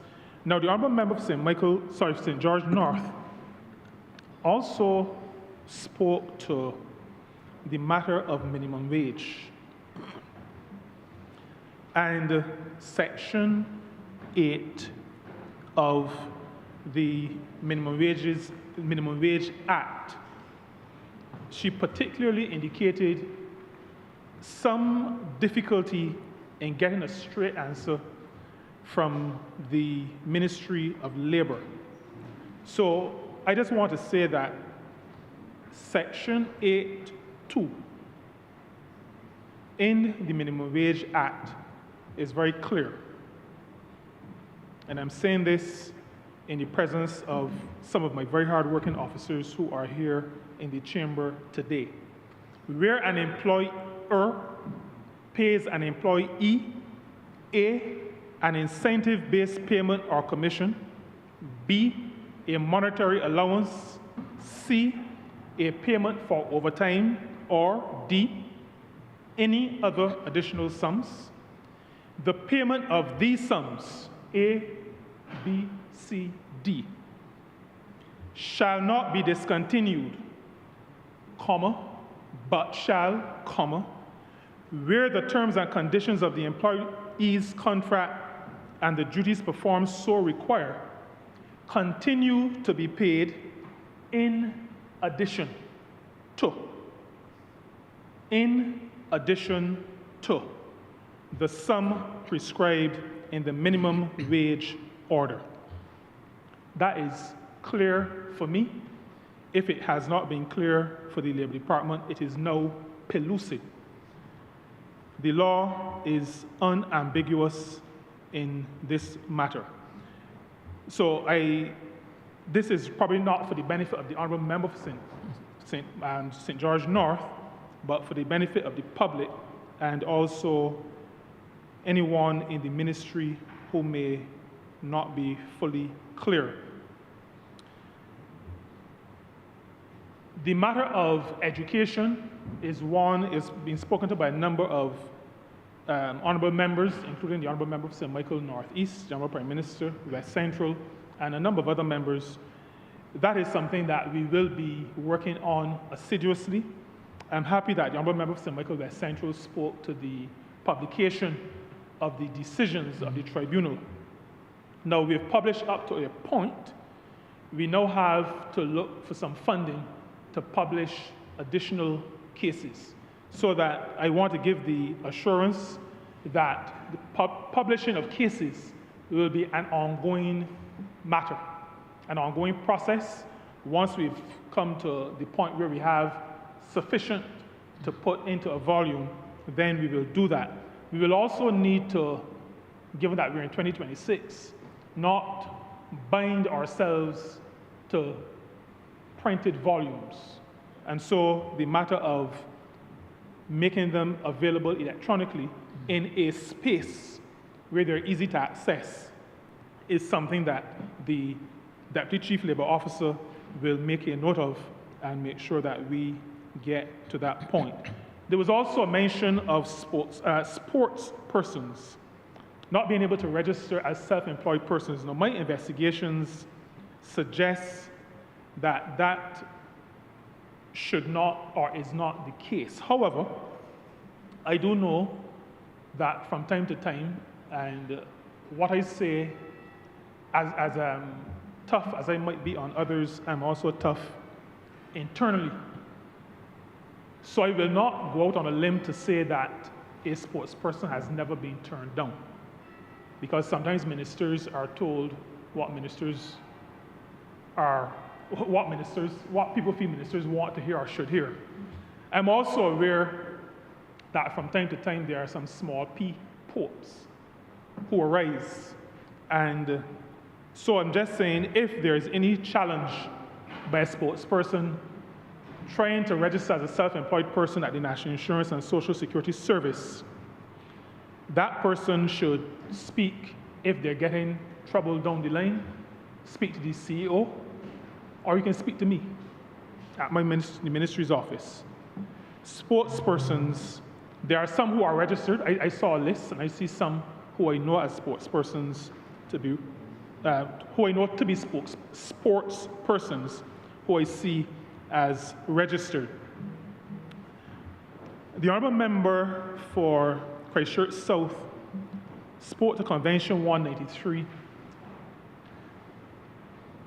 I'm not going to speak to the hard work that is involved, but I just mention it here because I want to support the point made that for the first time, even though this new convention speaks to platform work, the delivery Ubers and the delivery services, it also fundamentally addresses gig work and the protections for gig workers, workers who are entrepreneurial in their approach, in their outlook.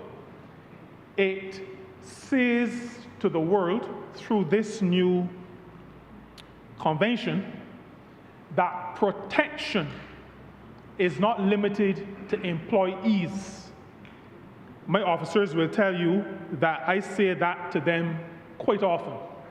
Industrial relations practitioners have, I would almost call it a fetish, believing that the focus ought only to be on employees. This Barbados Labour Party and this Minister of Labour is focused on workers, not only employees. This protection of wages bill is predicated on accurate classification. So it speaks to protection of wages, which are earnings through employment. But I want to say that we, at the core of all that we do, in terms of protecting to allow for productivity, we are addressing the matter of workers and the work that workers do. Now, I spoke to classification because there was another mention by the Honourable Member for St. George North about agreements for cooperation. And this is one of the areas that we will be going back to, only because there are those, and this was mentioned a little bit earlier by one of the honourable members, there are persons in organizations who seek to escape particularly their statutory responsibilities by calling people subcontractors, calling people self-employed, calling them entrepreneurs, when they are not properly entrepreneurs. And the Honourable Member St. Michael West Central spoke to the various tests that exist.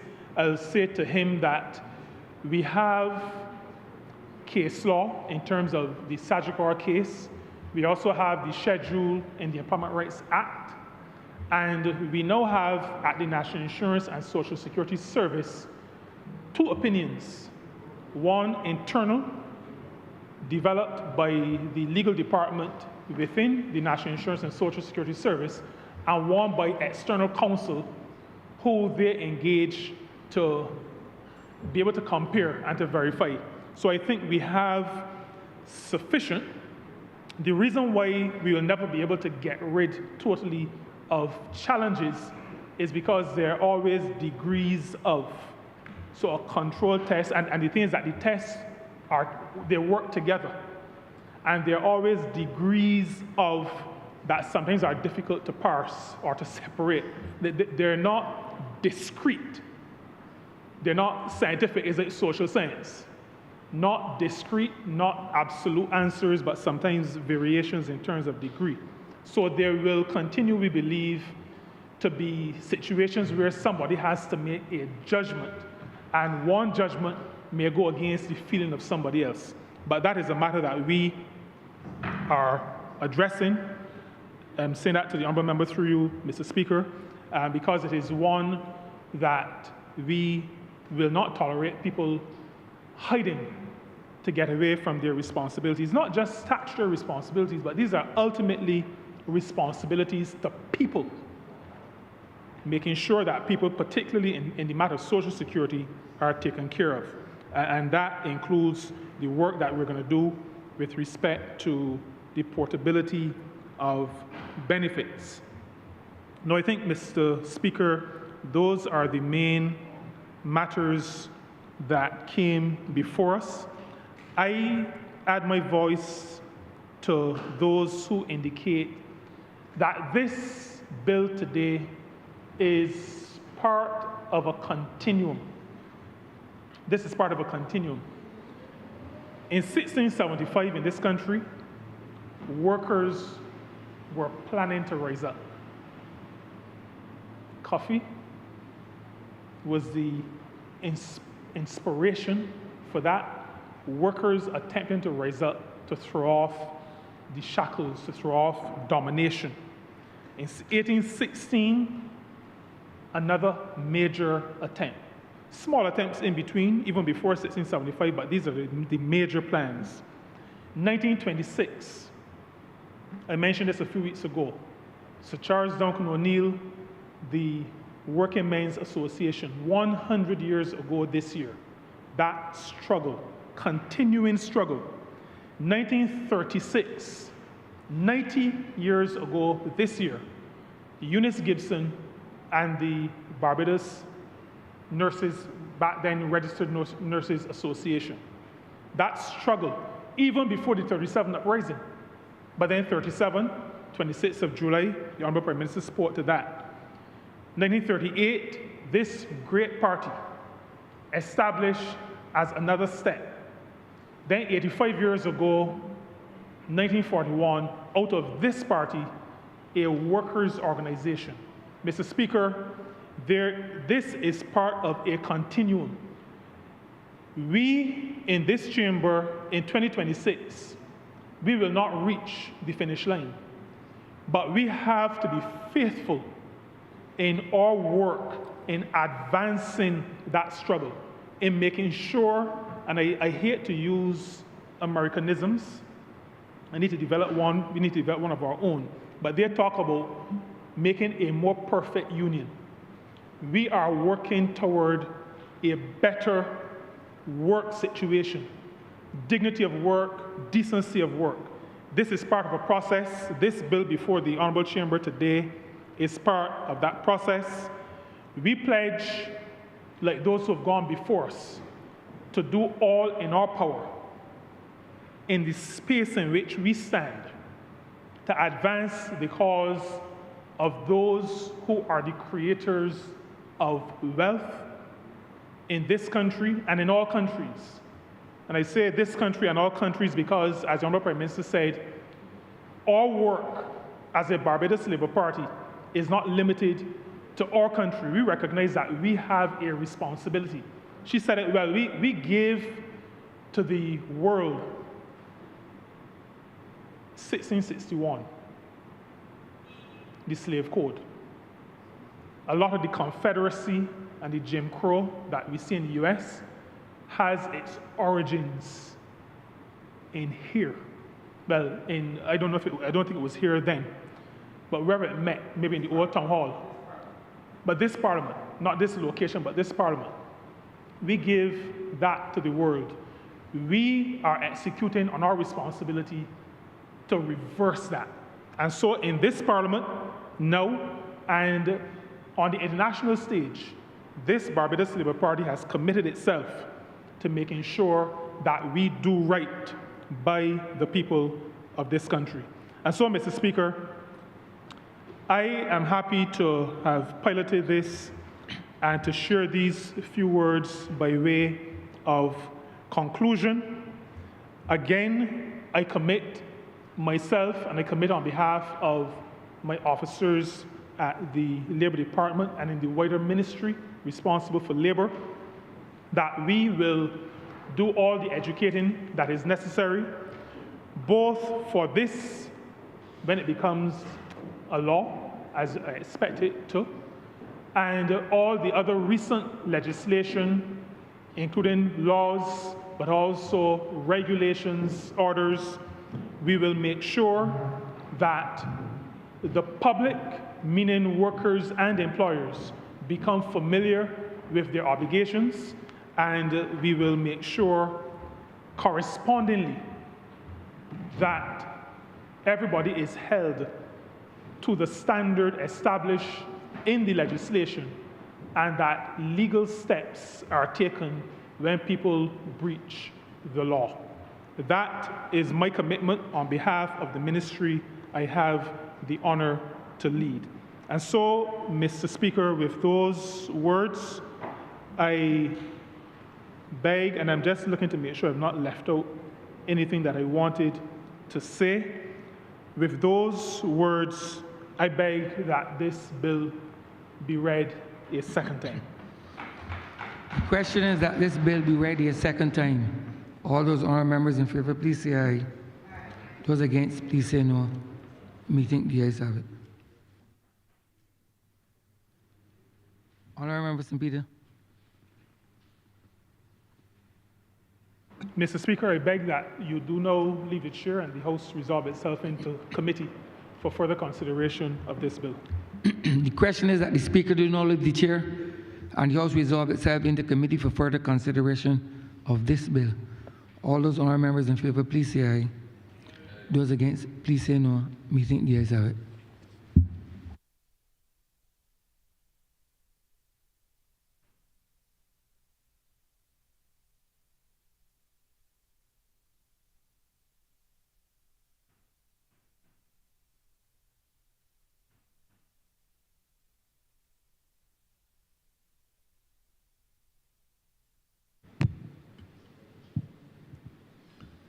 This Honourable House is now in committee. Mr. Chairman, do I have your permission to take the bill in parts? Yes, permission granted. Clauses 1 to 10. Mr. Chairman, at clause 7, I speak to a matter that I alluded to in my wrap-up. At clause 7, in subclause 1, insert the word advanced. Insert after the word advanced the words by way of loan. Number 2, insert after subclause 2 the following. 3, subsection 2 and section 10 do not apply where an employer is a financial institution, credit union, or another entity that provides loans or credit facilities in the ordinary course of its business, and the loan or credit facility to the employee is given as such. 4, in this section, credit union has the meaning assigned to it by Section 193 of the Cooperative Societies Act, Cat 378A. Financial institution has the meaning assigned to it by Section 2 of the Financial Institutions Act, Cap 324A. With that amendment, Mr. Speaker, I beg that clauses 1 through 10, as amended, stand part.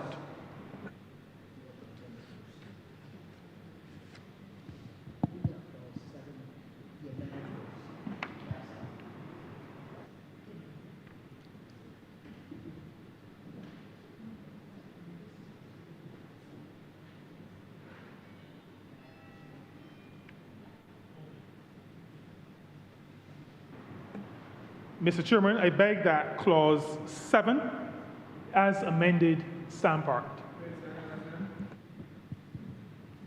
The question is, clause 7, as amended, stand part. All honourable members in favour, say aye. Aye. Honourable members against, say no. Methinks the ayes have it. Mr. Chairman, I now beg that clauses 1 through 10, as amended, stand part. The question is that clauses 1 through 10 as amended stand part. All honourable members in favour, say aye. Aye. Honourable members against, say no. Methinks the ayes have it. 11 to 20. Mr. Chairman, at clause 14, clause 14 has 4 subclauses. We will delete, or I propose that we delete subclause 4 and substitute the following. An employer shall not recover an overpayment under subsection 1 or 2 unless he A, notifies the employee in writing of his intention to recover the amount of the overpaid wages or benefit, and the period of notice is no less than that of the employee's pay period, and B, commences the recovery within 1 year of the date of the overpayment. And with that, Mr. Chairman, I beg that clause 14 as amended stand part. The question is that clause 14 as amended stand part. All honourable members in favour, say aye. Honourable members against, say no. Methinks the ayes have it. Mr. Chairman, 10 to 20. Mr. Chairman, I now beg that clauses 11 to 20 as amended stand part. The question is that clauses 11 through to 20 as amended stand part. All honourable members in favour, say aye. Honourable members against, say no. Methinks the ayes have it.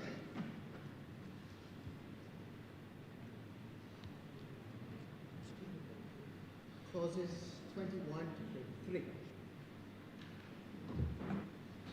Mr. Chairman, I beg that clauses 21 to 23 stand part. The question is that clauses 21 to 23 stand part. All honourable members in favour, say aye. Honourable members against, say no. Methinks the ayes have it.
I put 21 to 23.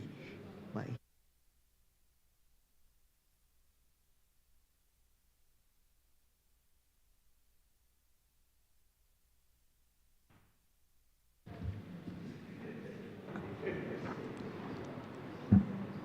Mr. Speaker, at clause 25,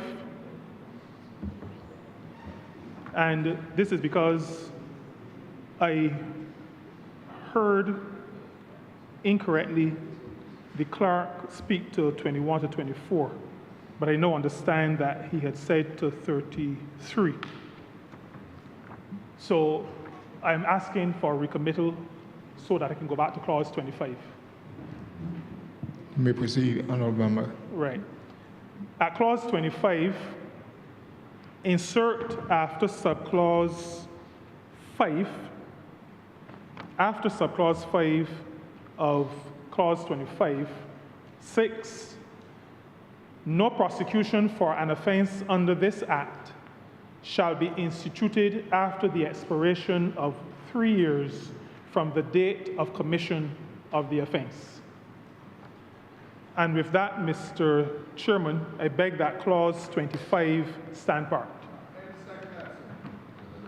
The question is As that amended, sorry. clause 25 as amended stand part. All honorable members in favor, say aye. Honorable members against, say no. Methinks the ayes have it. Mr. Chairman, I beg now that that clauses 21 to 33 stand parked as amended. The question is that clauses 21 to 33 as amended stand part. All honorable members in favor, say aye. Honorable members against, say no. Methinks the ayes have it. Mr. Chairman, I beg that you now report to His Honour the Speaker the passage of one bill in committee. The question is that I do now report to His Honour the Speaker the passing of one bill in committee. All honourable members in favour, say aye. Honourable members against, say no. Methinks the ayes have it.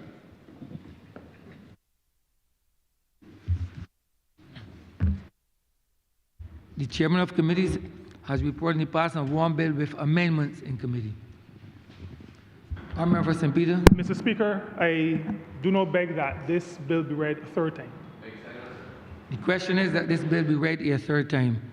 All those honourable members in favour, please say aye. Aye. Those against, please say no. We think the ayes have it. Mr. Speaker, I do now beg that this bill do pass and be cited as the Protection of Wages Bill, Act 2026. The question is that this bill be passed and so cited. All those honourable members in favour, please say aye. Those against, please say no. We think the ayes have it. This bill is passed and so cited.